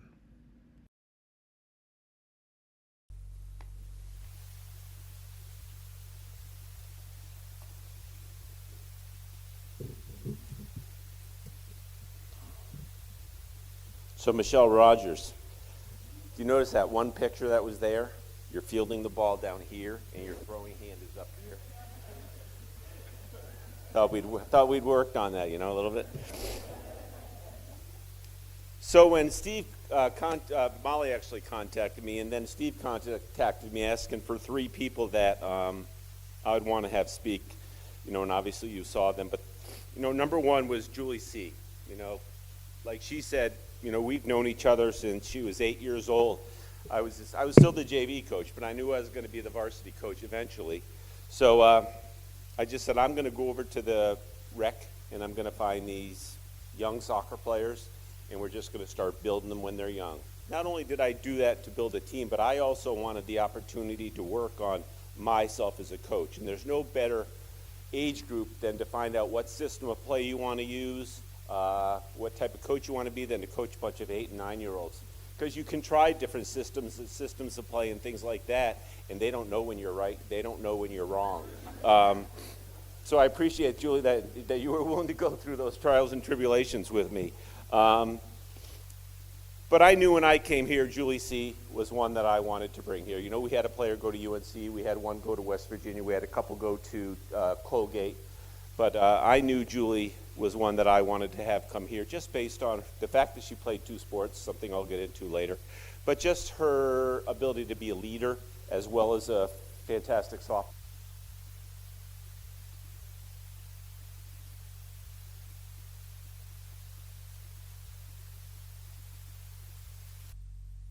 And I talked to that microphone. It's on 7.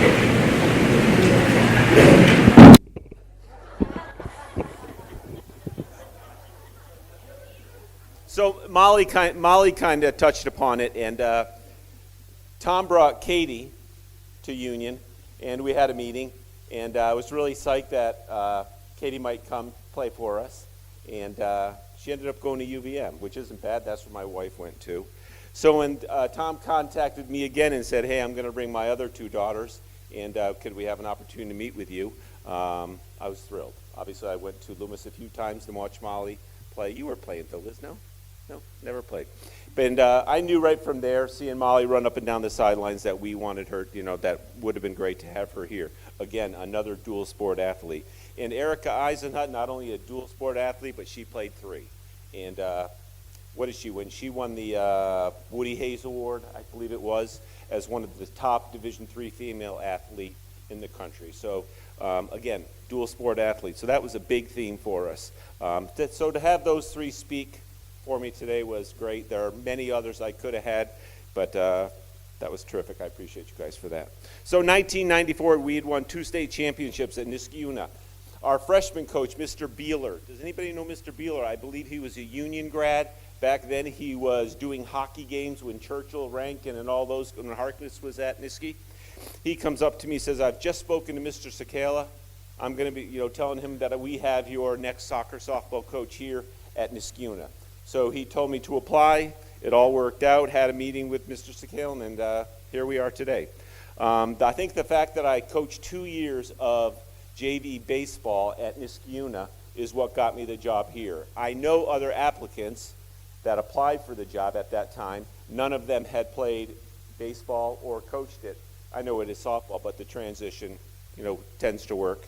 So the fact that I had coached 2 years of baseball, I think it really helped me get the job here. So here we are today.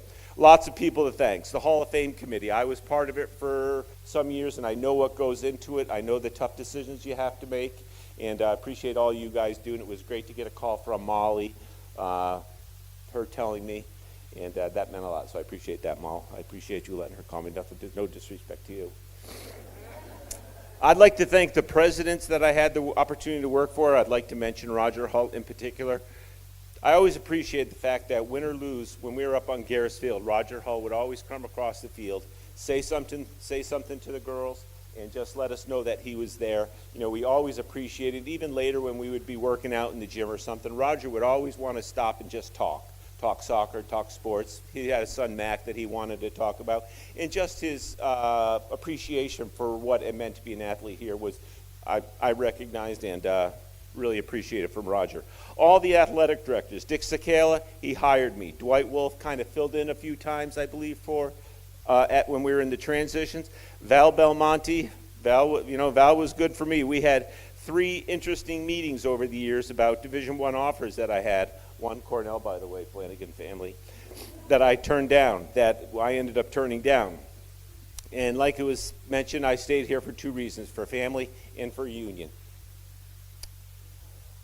Jim McLaughlin, Beth Tiffany, I know I wasn't the easiest person to supervise. I appreciate you guys. I always felt supported, and I appreciate what you guys are doing here, done for us here today. Jim and I had a lot of interesting conversations. Our trainers, Brandon, Cheryl, for sure. Jill was part of our team, part of our family, right? She was the 4th whatever number coach. There she is. Great to watch. How many years? Too many. But Jill was part of the team. She's always, just the time she spent with the girls, and it was more than just as a trainer. It was friend, right? Remember we're in Rockport there, we're walking up on the rocks and we're just talking with your daughters and everything. To watch your kids grow up, it's been fantastic. Jill was she's the best. There's no two ways about it. Dan Gableman, I think one of the best decisions that Jim was able to get through here was the fitness center. And for sure, Dan Gableman being part of it for us was fantastic. I know we kind of transitioned a bit to Kelly as the years went on, but it was definitely a weakness of mine. So to get that center, the way we got it with the fundraising, some people getting in and the way it happened, in terms of, that was unfortunate. But if I think about things that happened over my years here at Union, I think that was clearly one of the best things that ever happened. Al Mosier, Barry Collins, Brianne. Where is she? Bree? Is she here still? She was here. I'd like to thank those three. They just had a lot to, Al Mosier was always there with the golf cart, setting things up, breaking things down. We made sure that after games we would always help Al because, he just put in so much time. Barry, Bree, always there to help too. I'd like to thank Nick Famular. He was the first admissions liaison that I had. We had some tough conversations around young ladies called Samantha Ryle and Abby Harris. He ended up allowing them to come here and they did great things. Again, two sport athletes. Did great things for both soccer and lacrosse. Abby Harris is in the Hall of Fame. Mikey P. So I'm coaching varsity soccer at Niskayuna. We're probably talking 1990, right? And this little boy, this kid comes wheeling across in his wheelchair being pushed by his mom, I believe. And he walks right up to me after the game and says, "Someday I'm going to be your manager." And I said, "Well, when you get into, you were 8th grade probably? Mike was probably in 8th grade. And I said, when you get into high school, you come see me and you can be my manager." Well, I left. I came here to Union, but he was the manager for Bryce Colby. So some years later, I get a call from Ma P. Said, "Mikey's home. He has his master's from AIC. He needs something to do." I said, "Get him out here." So we were able to work it out where Mikey became our manager. And big thanks to Jim for finding a way to get him a full-time job, which I think has benefited everybody greatly. But just having Mikey on the sidelines with us, the stuff he did for you guys that you'll never know in terms of compiling stats. When we had our yearly banquets, I would talk about numbers and stuff like that. It wasn't me that generated all that. That was Mikey doing that throughout the year. So Mikey had a great passion for being around sports. He couldn't participate in it perhaps the way he would like. So the time he spent just to be around it, Mikey was a big part of our family. There's no two ways about it. His mom, right? Ladies, how many of you here? What was the best part of any season, right? Going over to Mikey P's house, mom cooking up her spaghetti, and we had bread, and we had cake, and we had everything. Again, it was all about team bonding with us, being together as a team, and the opportunities that Mrs. P created for us was fantastic. So, ladies, let's give Mrs. P a hand. We must have done that 10, 12 years easy, right? Pete Brown, great recruiter. We worked together, I don't know, what did you hear, 12, 14 years. It worked. Pete was out there, and there was a great pitcher in this area called Abby Arsenault, and he says to me, "Brian, she's coming to Union." And what she did for the program, but what Pete did for the program in terms of recruiting, and just him and I working together, the easiest thing I can say is it worked, right? And we had some great teams. There's no two ways about it. And we went to 4 NCAA tournaments in a row. The first year we went to the NCAA tournament, we went with a bunch of freshmen, right? And we're out at Cortland, beating Cortland and Ithaca, right, who are the two powerhouses, and we're one game away from going to the World Series, which is the best 8 teams in the country. 2 years later, did you have a chance to go once? So it would have been 3 years later. 3 years later, we're out at Ithaca. We're one little pop fly to center field, and I knew I should have moved Goronski in on that. But I knew Abby was going to throw a chain. Well, okay. I'm still in therapy for that. No, but the ball dropped in, and Ithaca beat us, and they went on to the World Series. So there were 2 opportunities. You go to you go with a series of teams. And then I think you all know the World Series is like 8 teams from all over the region. And twice we were 1 out away from going to that World Series. So Pete, great stuff. You're going to be standing here someday. Fellow coaches, Kelly, I've been very honored to watch Kelly, Murph, watch these two grow up as coaches. Murph I knew as a player, point guard there, and just to watch their development as coaches, a lot of just sit down with them and just kept telling them, you're doing the right thing, and the benefits are paying off. You look at the season Kelly had this past year, and Murph, by the way, congratulations to our women's basketball. Is Alyssa here with women's lacrosse? I knew she was her when she was this tall. Her and her sister, right? Your sister may be doing a good job at Penn State, but you're doing a great job here at Union, so keep it up. So again, Kelly and Murph, two people that I've stayed in touch with over the years and just send them texts once in a while, and wicked proud of you guys. Gwynny, Aldo, I only worked with 2 men's coaches. It was Aldo Nardiella for the first so many years, and then Jeff Gwynn. And enjoyed every second of it. They were 2 great coaches, and I learned a lot from them. My assistant, I'll speak of 2. Brad Utter. Brad worked with me for, I ask him all the time, the last 12 years. Brad had a B license in the national soccer, so his knowledge of the game was incredible. I had choices to make. Do I go in this direction with my assistant coaches, or do I go in this direction with my assistant coaches? And I chose to go with a coach who had more experience, so he could focus on one area of the game when I was focusing on another. But Brad was a great coach with me, and he continues to be a great friend with me. So to have Jen Mansfield, who was one of my players for 3 years, we went at it. We went at it hard as a player coach. And when she graduated, she stayed on, and she worked with us on our coaching staff for a couple of years. And just to have her mentality around the team was incredible. Jen just possessed that mentality where I'm out on that soccer field, it's you against me, and I'm going to take it at you every time. So just to have Jen Mansfield part of the program was terrific. And she's here tonight, which is awesome. Congratulations to the other inductees. Again, I've been part of this process of selecting people, and it's a great, just big congratulations on being part of it. I just want to mention a couple. The 1974 Hoops team. I know I'm talking a lot, but a few more minutes. Denio, Carmody, Gugliotti. I have your autographs back home. I don't know where the hell it is, but when I was young, my dad and I would go to your games, and we would go, and then there was this mellow coach on the sidelines called Coach Scanlon, But I remember once when you guys were walking off the court, I said to my father, can I go over there and get their autographs? So I got John Denio, Bill Carmody, and I think it's Charlie. Charlie was like number 40 or something. He was under the boards. John Denio was the dribbler, and Bill Carmody had the outside shot. So I loved going there, and then we'd go over to the hockey games and watch Churchill, Baker, and Rankin play hockey. Those were great years, and so I thank you for that. And I also went to soccer camp, and John Denio was there when I was a little kid. Michelle Rogers, another dual sport athlete. You could play shortstop for the Red Sox right now, right? Trevor Story? Come on. We would spend all types of time just with taking ground balls at shortstop, her angle, her approach to the ball. We would start with a flat mitt. We'd go with all different kinds of mitts. And let me tell you, this girl was special, and everything you got today, you deserve. So congratulations. So real quick, dual sport athletes. That was a big approach of mine. I was very fortunate to have coaches who shared that with me. Mary Ellen Burt, Pete Brown. We went after it hard. And if I list some of the people, Missy Matuzowicz, perhaps the best female athlete that ever played for our program, 69 goals in her career, but she also came in third place in the States for track.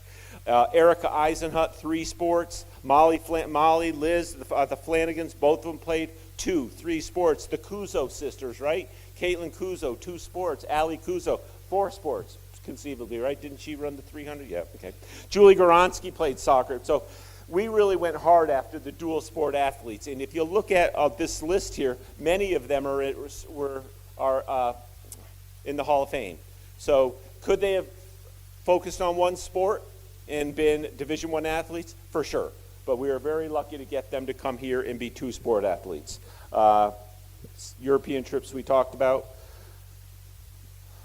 Ladies, being with you guys together last night over at the bar, others were there that weren't able to be today. That meant so much to me and my family, so I appreciate you for that. My job's not done yet. I feel that when you have a young lady who's an All-American, she deserves her chance here. Stephanie Mollet, okay? Stephanie Mollet, Jen Mansfield, All-American 2012. She single-handedly got us into the NCAA tournament after her sister had torn her ACL. We had all kinds of injuries. Jen Mansfield just said, we're going to get to the NCAAs, and she did it. She single-handedly got us there. So Stephanie Mollet, Jen Mansfield, I think there are players here that were on some teams that we're going to push hard for you guys. Yeah, just in closing, it wasn't about wins and losses. It was just more about being part of a team. And I now work up at Treehouse up in Saratoga. If any of you guys are thirsty sometime and you're in the area, stop up and we'll have a beer and we'll talk more. Thanks a lot.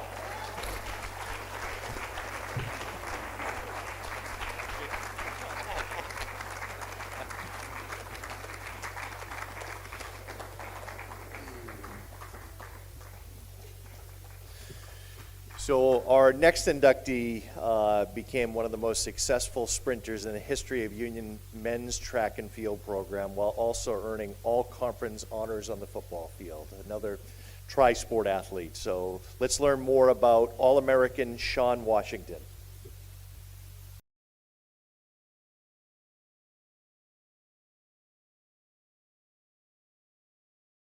One of the most accomplished sprinters ever for the Union College men's track and field team, Sean Washington overcame adversity to race into the record books on the track and serve as a key contributor to the Union football team from 2000 to 2004. After starting his college career by breaking a leg during his first football preseason camp, Washington came back as a sophomore and earned the first of 3 straight conference titles in the 55-meter dash. As a junior, he was named the UCAA Indoor Track Athlete of the Year and took 5th in the 55 meters at the NCAA Championships to earn his first All-American recognition and the first ever for a Union sprinter. He was even more dominant as a senior, earning a second straight Liberty League Indoor Track Athlete of the Year award and doubling up on All-America laurels, taking 7th in both the 55 during the indoor season and the 100-meter dash during the outdoor season to become the 3rd Union track athlete to earn All-America honors in multiple events. He remains the school record holder in the indoor 55, while his outdoor 100 record stood for 10 years, and his record as part of the 4x100 relay stood for 20 years as well. On the gridiron, Washington worked his way back from a potentially career-ending injury to become one of the team's leading receivers and kick returners during his time on campus, and capped his career by earning all-conference first-team recognition as a senior tailback. Sean and I go back 29 years. We started off as rivals in high school, and after high school, we thought that rivalry was over. We'd never see each other again. However, the man upstairs has a funny sense of humor, and we became teammates at Union.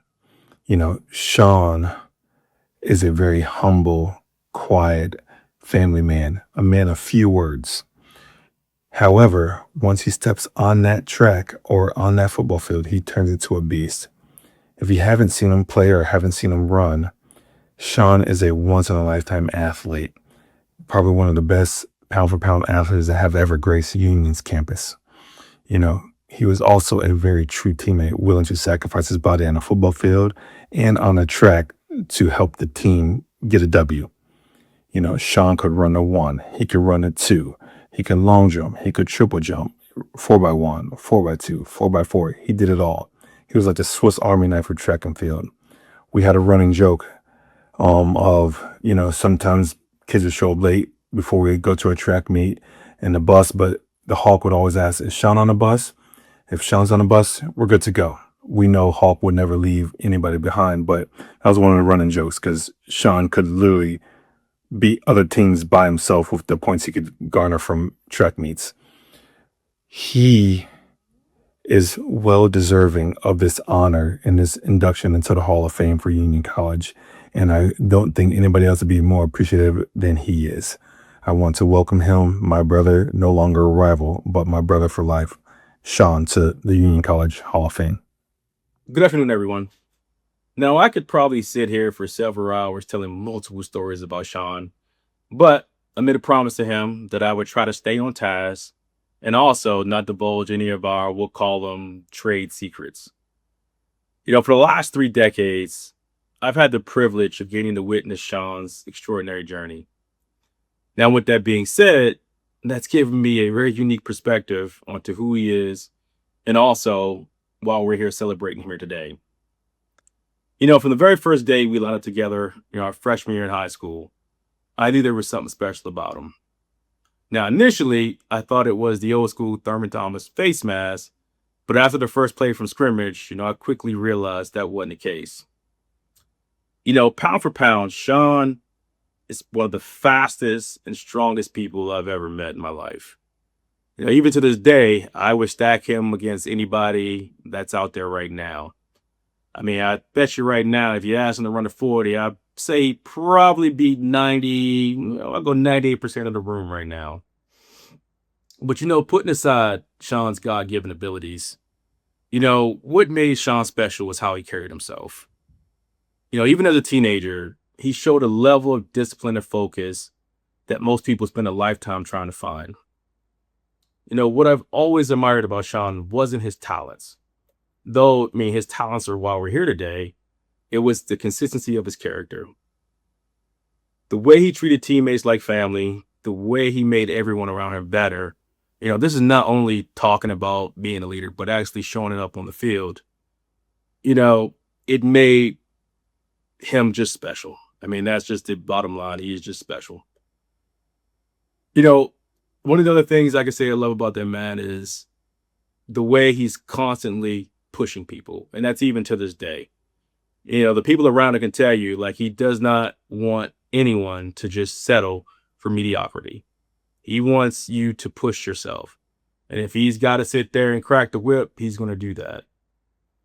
And I've said it before, but, for the last 30 years, I've watched him grow as an athlete, as a teammate, and as a man.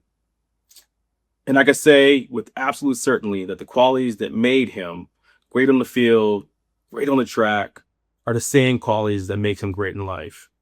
This is loyalty, integrity, and most important, the heart that never stops. Today isn't just a celebration of what Sean has accomplished in his uniform. It's a celebration of who he is and also who he's always been. So instead of me keep going on, and I'm going to try to end it right here because I'm probably over my time. But I want to say, it is my honor and one of the proudest moments of our friendship for me to introduce the newest member to Union College Athletics Hall of Fame, my best friend, my teammate, most importantly, my brother, Sean Washington. I love you, Matt. Sean Washington, welcome to Union Athletics Hall of Fame.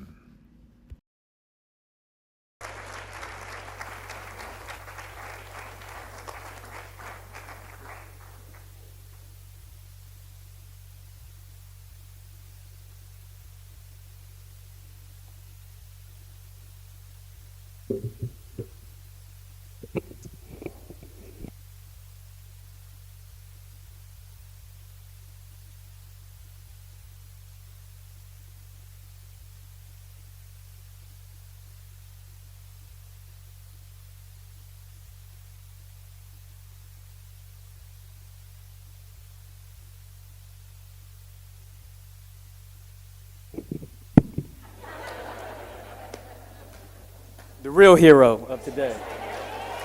You, that guy right there. So I didn't know what happened in those videos was gonna happen. So I'm extra embarrassed. But I learned today that your friends will lie for you on the stand. I don't plan to commit any crimes, but those are two people I'm calling to speak for me. So thank you guys. Now, before on the car ride, let me say that I received some advice before I got up here today, and the advice was to keep it quick. Now, if you don't know me, I don't shy from a challenge. So challenge accepted. So please bear with me. I know our shoes are hard and our clothes are tight, but we'll get out of here real soon. So let me first thank the selection committee. Very surprised, but very thankful. And also, I want to thank the athletic staff. The amount of emails alone are enough to break a human spirit. So, thank you for your efforts. So, selection committee, to the athletic department, and to all the other inductees, congratulations. Congratulations. You worked hard, and this is your reward for your hard work. You deserve it. So let's start from the top. Coaches. Coach Riggy, Coach Grin, Coach Cottrell. They were very dedicated, very committed. This is track. And they didn't have a biggest budget. We were the little rascals of the athletic department. But they worked hard and got us to ECAC, states, nationals.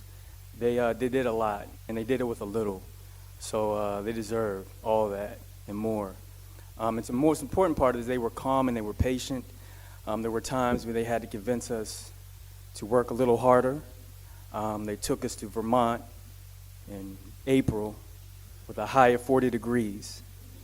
Me and Bernie were silently protesting on the back of the bus due to inhumane conditions.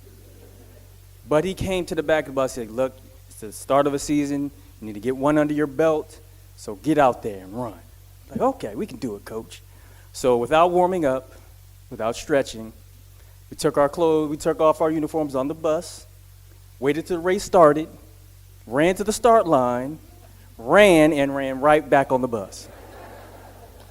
Now, I'm sure that probably sounds crazy, but if you've ever seen a track meet or been to a track meet, you know that our uniforms are borderline lingerie.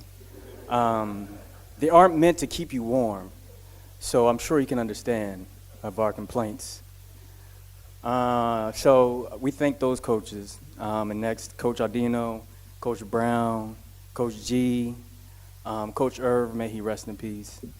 Also very dedicated, very committed, and this is football, so of course they talked in capital letters a lot more often, if you know what I mean. But this is football, you know, this is what we do. And they created a very good environment. I love playing football, and they created an environment that made it easy to play football. And you know, I don't know if you know, but when I'm walked on the field, nobody's intimidated. Just let's get that out there. But they still had faith in me, and they let me play, which is really all I wanted to do. And let you know that to be up here to accept an award, it's an ambivalent feeling. And the reason is that you had to stand with a lot of guys to get here. So I'm standing here by myself, but it's not lost on me that without me standing with those guys, I would have never been here, right? So I need to give them their credit. So for the two gentlemen on screen pleading for my life, my teammates. Now, if I could, I'd list all my teammates from the first year to the last year, because they're all just good dudes, just solid dudes. And we don't talk about it, but they actually, you know, they make you better, not just on the field, but off the field, and just having those conversations and playing with them. But I'll talk about the two in the room. Now, I have known Bernie about 29 years. For the first 2 years, we were enemies. We forgive him now. We became good friends, family, brothers. But if you know Bernie long enough, he's a competitor. If you walk up to him and you're talking about running fast, you're going to have to prove it. He challenges adults, children, women.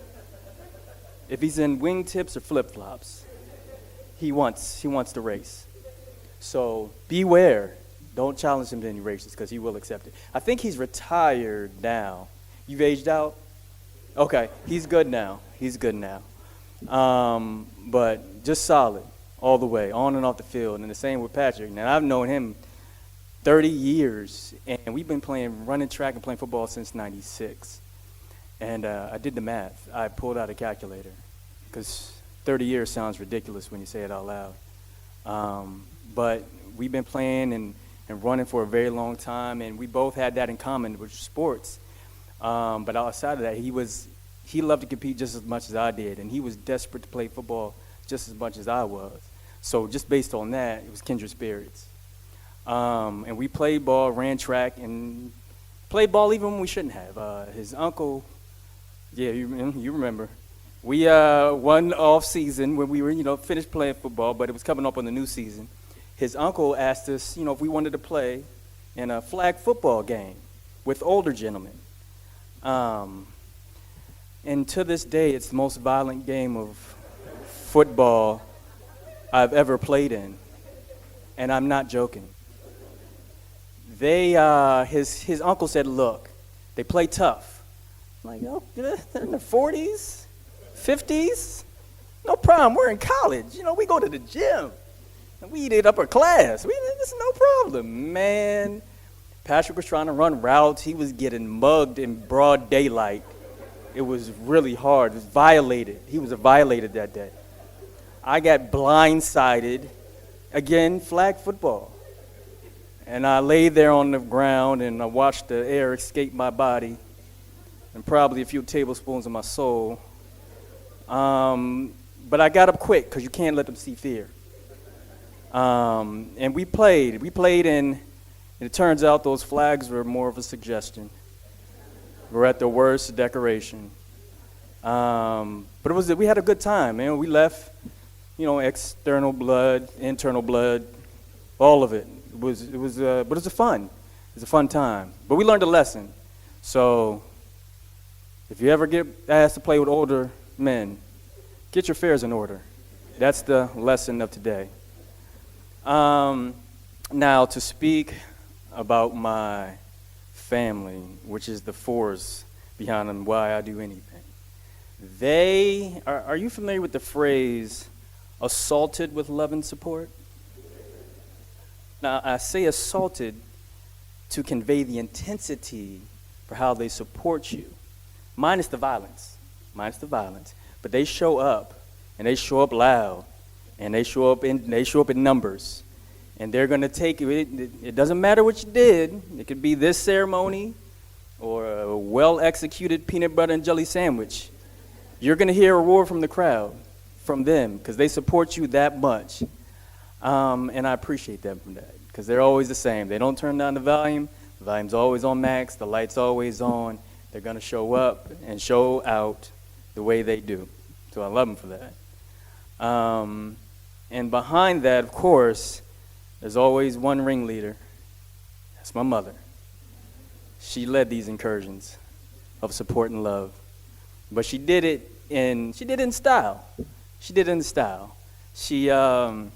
She of course made tremendous sacrifices to get me here to Union. But then on top of that, she waited till I got to Union to really take it up a notch. She was showing up regularly. Buses, trains, anything that burned gas, she was going to come. And because she came so often, all the friends knew her. You had to give a little warning. She's coming. Act normal. But she was showing her love and support. And she'd come and try to buy out BJ's and test their wholesale reputation. And she wanted to let us know that, she was around. Of course, you had to get a haircut and make sure your room was clean because you didn't want to be talked about. But she always showed up. She always was in your corner. And you couldn't doubt that, ever. Till this day. So I got to give her proper credit for being the largest reason why I'm here.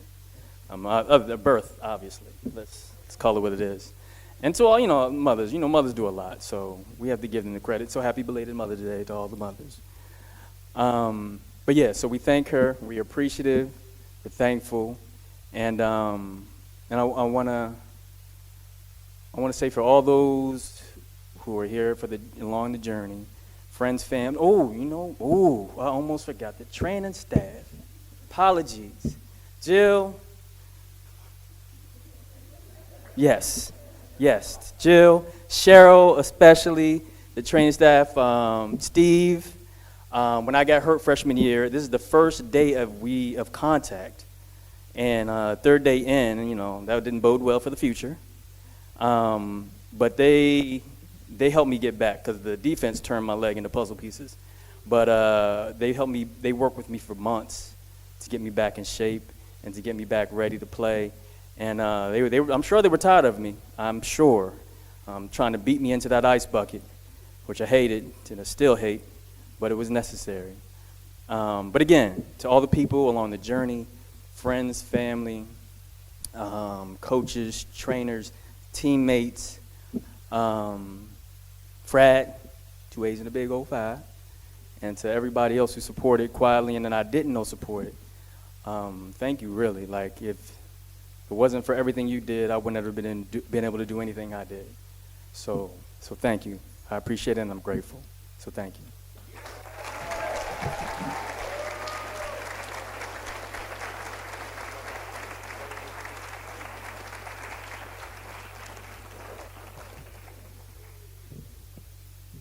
Thank you, Sean. We now move on to the first of our 2 teams of distinction to be recognized. Our first team is one of the most successful in the long history of basketball at Union, earning an ECAC Upstate title and featuring some of the most high-profile names in the program's annals. Let's hear more about the 74-75 Union men's basketball team.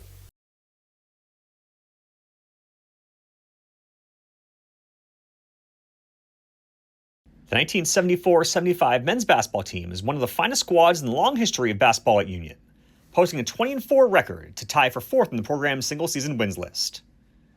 Led by Times Union Capital District Coach of the Year Bill Scanlon, the team did not lose consecutive games all season and ended the year by capturing the ECAC Upstate New York Championship as the top seed, with convincing wins over Hamilton and Oneonta. As a team, Union shot an incredible 50.7% from the field, the highest single-season percentage in program history and 6th best in the nation that year. The team's 79.4 points per game average is 3rd best ever for a Union side and helped the squad rank in the top 5 nationally by winning by an average of 14.3 points per game. Tri-captain Charlie Gugliotta led the team in scoring and rebounding at 14 points and 9 rebounds per game and was named the NABC All-East District team, while fellow tri-captain Bill Carmody set a then-school record with 146 assists, a mark that still stands 8th all-time at Union. Carmody graduated with the school's single-game, single-season, and career assist records and earned the school's William B. Jaffe Athletic Award as a senior. The 1974-75 Union men's basketball team. Welcome to Union Athletics Hall of Fame.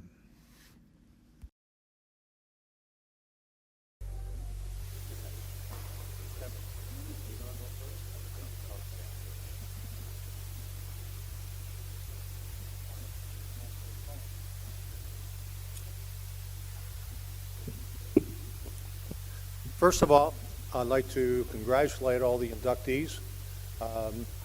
Union College is really a special place. Just tell you a quick little story. My predecessor, Gary Walters, who left Union to go to Princeton as an assistant basketball coach, later became the athletic director, and prior to that left Union and went to Dartmouth. And he told me on more than one occasion that the best years of his life were spent at Union College, which I think says a great deal about the college and about the type of student athletes that we get here at Union. This 84-85 basketball team, 74, okay. Hey, I'm 82 years old.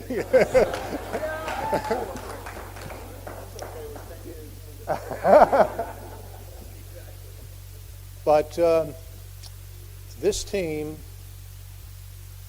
probably rates right in the top 1 or 2 of my career as far as the coaching is concerned. You know, it's no mystery why we were successful. We had 2 Hall of Famers on that team in our backcourt, John Denio and Bill Carmody, which gives a coach a pretty good shot at having a decent team. But more than that, it was a group of young men that had high standards, were invested into the program, and were good teammates, which I think is important for any success of any team, is having people that appreciate and have good teammates.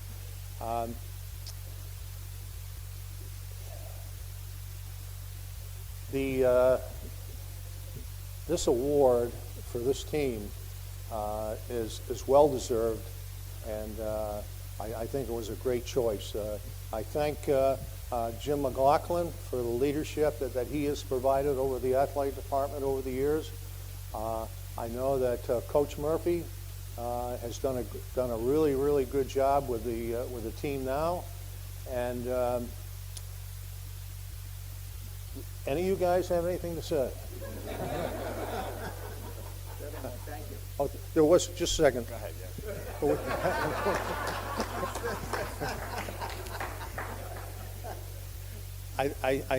I wouldn't be truthful if I didn't acknowledge what I called the Long Island connection.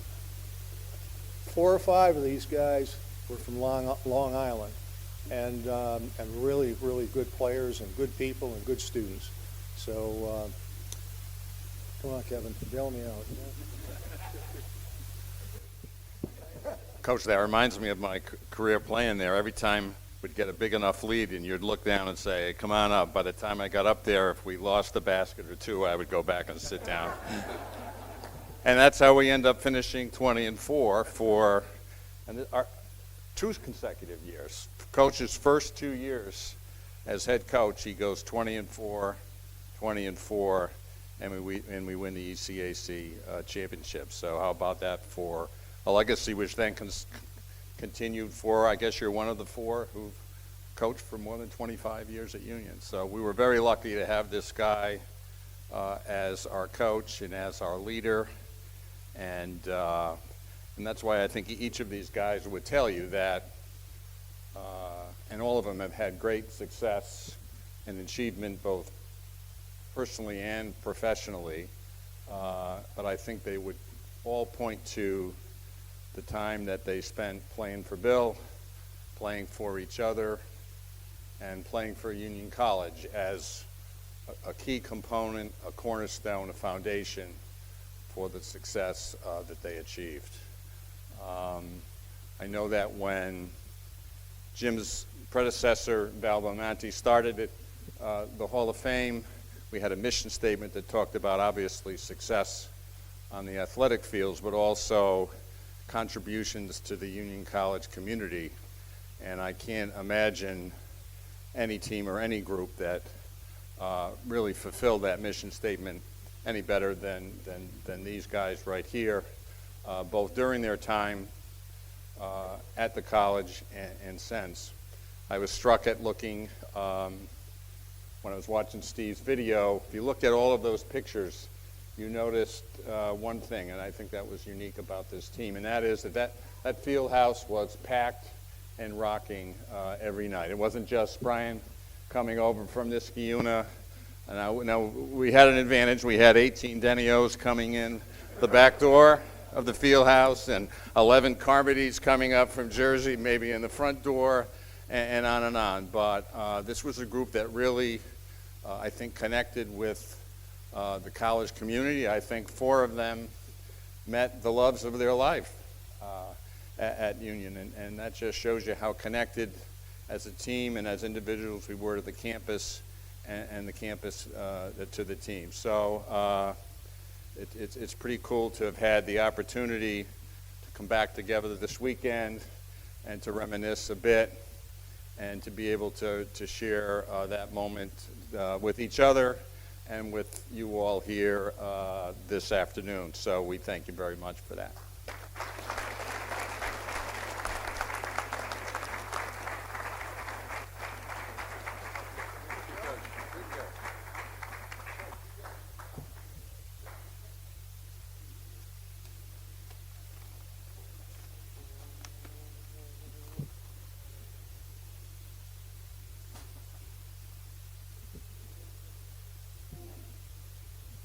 I do want to just further acknowledge Bill Scanlon and the impact that he's had on so many individuals throughout his career, and just another hand for Coach Scanlon and what he said.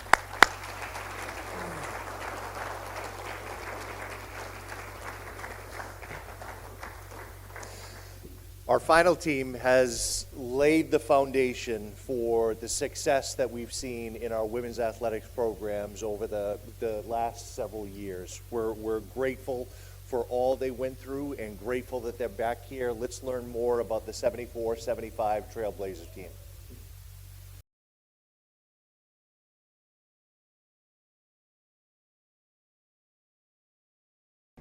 In recognition of 50 years of women's athletics at Union, a group of student athletes are being recognized to honor the collective achievements of the strong, dedicated, and persistent Trailblazers that worked with the college administration to establish the women's athletic program at Union half a century ago. Most athletes played multiple sports without the benefits of trainers, fitness centers, and quality field and equipment conditions, all while navigating a campus that only started admitting women as full-time students just 4 years earlier. Nevertheless, they persevered, made lifelong friends, and learned valuable life lessons. These trailblazing women, part of the nearly 100 to play during the 74-75 school year, were recognized as the top students and athletes in their respective sports during the first full year of competition for women at Union.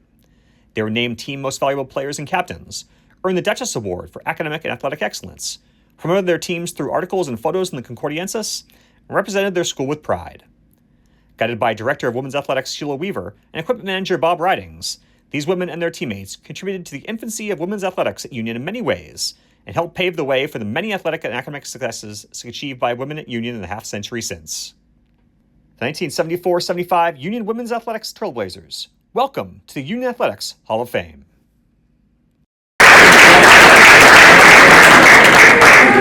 For those of you who don't know me, I'm Louise Dunn from the class of 76, and I have the distinct pleasure of being spokesperson for our team for the 74-75 school year. During the course of this weekend, which was my 50th reunion, I had the opportunity to reminisce and talk to a lot of my former teammates and kind of pick their brains for some information and clarification. And I'd like to especially thank Kip Kelly Freeman, Kim Waddell, Lee Russell Walsh, and Tony Gahn for their input, clarification, as well as Mary Ellen Bird for giving us some names of some existing coaches that we couldn't remember. A special thanks also goes to Allison Slode McCarzak of the class of 75 and Liz Yeager of the class of 79, who last year provided a great group of items to the library for our archives, including photographs of all of our teams and the ephemera. So that was really very, very helpful to help us establish our prior history. The first team that Union ever had as a team sport was field hockey, and that started actually in the fall of 1973. There was a bunch of us that lived in Richmond dorm, and we got together and said, hey, did you ever play field hockey in prep school or high school? Let's get together. There's some pictures actually in the library. We have no uniforms, and I actually distinctly remember having to walk down State Street to Goldstocks to buy a field hockey stick, because when I was in high school, they were provided by my school, but Union didn't have any. But word got around, and we really enjoyed playing. It was just a wonderful way of all of us to kind of get together. The following fall in '74 is when our field hockey program really started in earnest. We actually had a coach. Initially, we couldn't remember her name. All we remembered was she had a British accent. But Mary Ellen was kind enough to tell us that it was a woman named Diana Kerr, and she apparently coached us for 2 years. This is going to astound people who are involved in athletics, but we had no preseason training, no preseason conditioning. We didn't have trainers. It was I don't even think we even had tryouts. We just kind of showed up, and whoever was there, you got to be on the team. Games were organized based upon whether you had a friend from high school or prep school who went to another college, and you would call them and say, hey, are you playing field hockey this year? Do you think we could try to get a game together? That's how we got together. I recall playing only Skidmore and Russell Sage in the early years. And a lot of times during those days, I remember us having scrimmages against local high school teams like Niskayuna and Shaker. And the entire season consisted of only 2 to 4 games. Now, equipment was also a very interesting issue. I actually recall a bunch of us descending upon Bob Ridings down at the cage in the basement of the alumni gym asking, is there some way we can actually get some jerseys with numbers? And I think Bob managed to rustle up for us probably circa 1960 men's old soccer jerseys, which we use. But I actually discovered over the weekend that we actually had home and away jerseys, because one of my former teammates, Tony Gahn, came to my house where she stayed for the weekend and said, "Oh, I got this like garnet jacket, garnet jersey," and I had only seen the old gray one. So apparently we did have home and away, and I wasn't quite aware of that. Well, anyway, Bob, God bless him, he actually came through for us, and we eventually did get uniforms. But the interesting thing was, and Lee Russell and I were talking about this earlier, we had no safety equipment, no shin guards, no mouth guards. We didn't even have a locker room. And if you view some of the old photos that are in existence from that early year, aside from the jersey that Bob Ridings had given us, we all had our own cut-off blue jeans as we were wearing shorts. We also had only our own sneakers. There were no cleats or anything provided. I played goalie, and I know that I had pads, but I don't know where they came from. Somebody probably found them someplace from like one of the early ice hockey teams. Another interesting fact that will probably baffle people is that we had to drive in our own vehicles to games. There were no team buses, no vans, no nothing.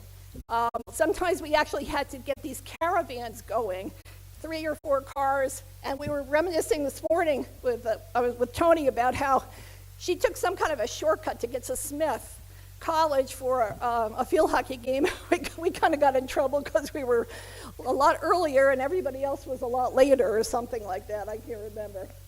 Now, by the fall of 1975, we were in much better shape. My class, we were all seniors at that point, and we actually had uniforms. We had white polo shirts, but we had no numbers on the back.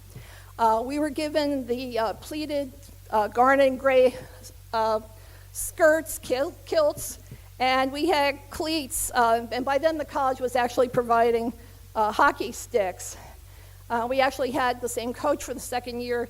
Again, the lady with the British accent, Diana Kerr.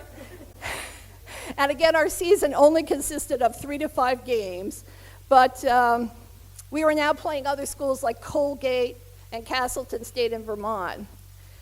Now, basketball for women, I played on the winter term of 1975. I believe that's the first year we ever had a team. We had a very small team. Again, no preseason conditioning, no trainers, and I can attest to that because I fractured my ankle playing at Williams College that year. Sheila Weaver was our coach at that time, and she was the first full-time women's coach that Union ever had. And again, we had to drive to our own games. And again, we had to provide our own transportation and go to our own games. The women's tennis team also came to existence in that school year. Teams played against other local colleges and also participated in many tournaments. That's what you told me, Lee, right? Now, lacrosse was something interesting, too. Women's lacrosse really started in the spring of '75. Our coach at the time was a woman named Susanna Miller, who was on staff here. She was the director of placement. That was our coach. She apparently had played at one point in her career, like in high school. But we had a real coach, and we were fortunate enough to have a gentleman named Tad Knight, who was a graduate of Union class of '68. And he was an excellent, excellent coach. And actually, I got to see him in the alumni parade yesterday, so I was happy to reconnect with him. But Tad's expertise and knowledge of the game really made our practices much more rigorous and our games more competitive. We actually won one game that year. It was home against Castleton State. Interesting thing about women's lacrosse at the time is that there were no boundaries.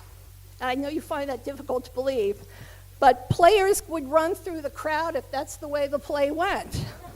Now, we always played our games on the field between West and the side of the Knott Memorial. So as word got around that, wow, this is really crazy, you gotta watch this. These women are playing and they're running through the crowd and they're running through the audience and stuff. It actually increased the number of people coming to see the games because they thought it was so bizarre. But I really understand you guys don't play that way anymore.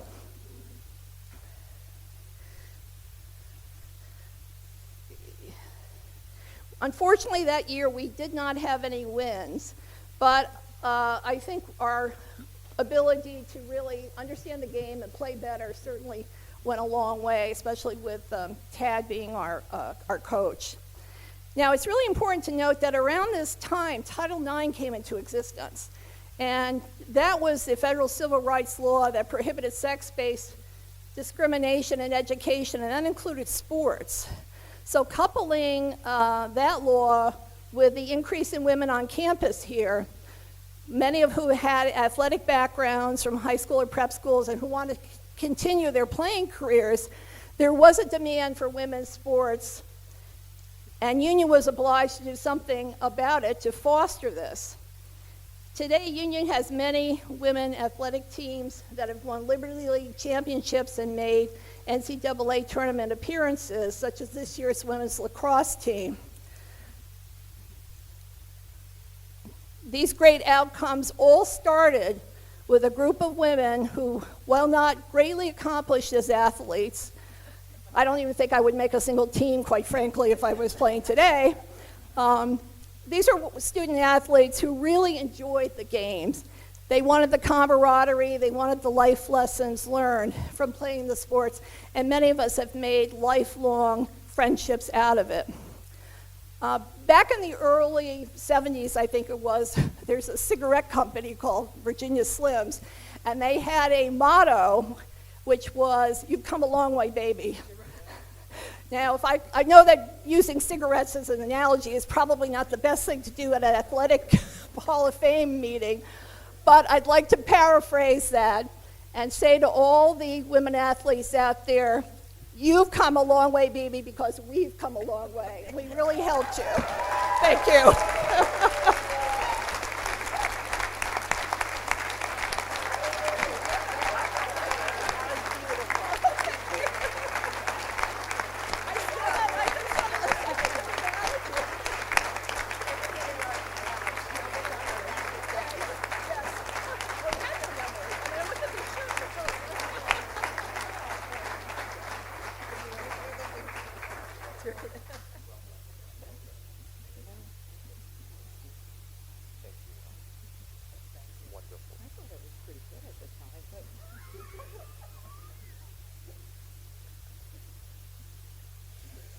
Just had some feedback of some individuals saying, I thought I was actually pretty good at the time, but I guess not. So you were great, and you were exactly what we needed. So to all the inductees and two incredible teams, just congratulations, and thanks for coming back here, and thanks for making this another successful Hall of Fame ceremony. So we'd ask the inductees, the individual, please come up front for the photos. The teams of distinction, please pick up your gift bag. And thank you, everybody, for your support of our college and Union athletics. Good night.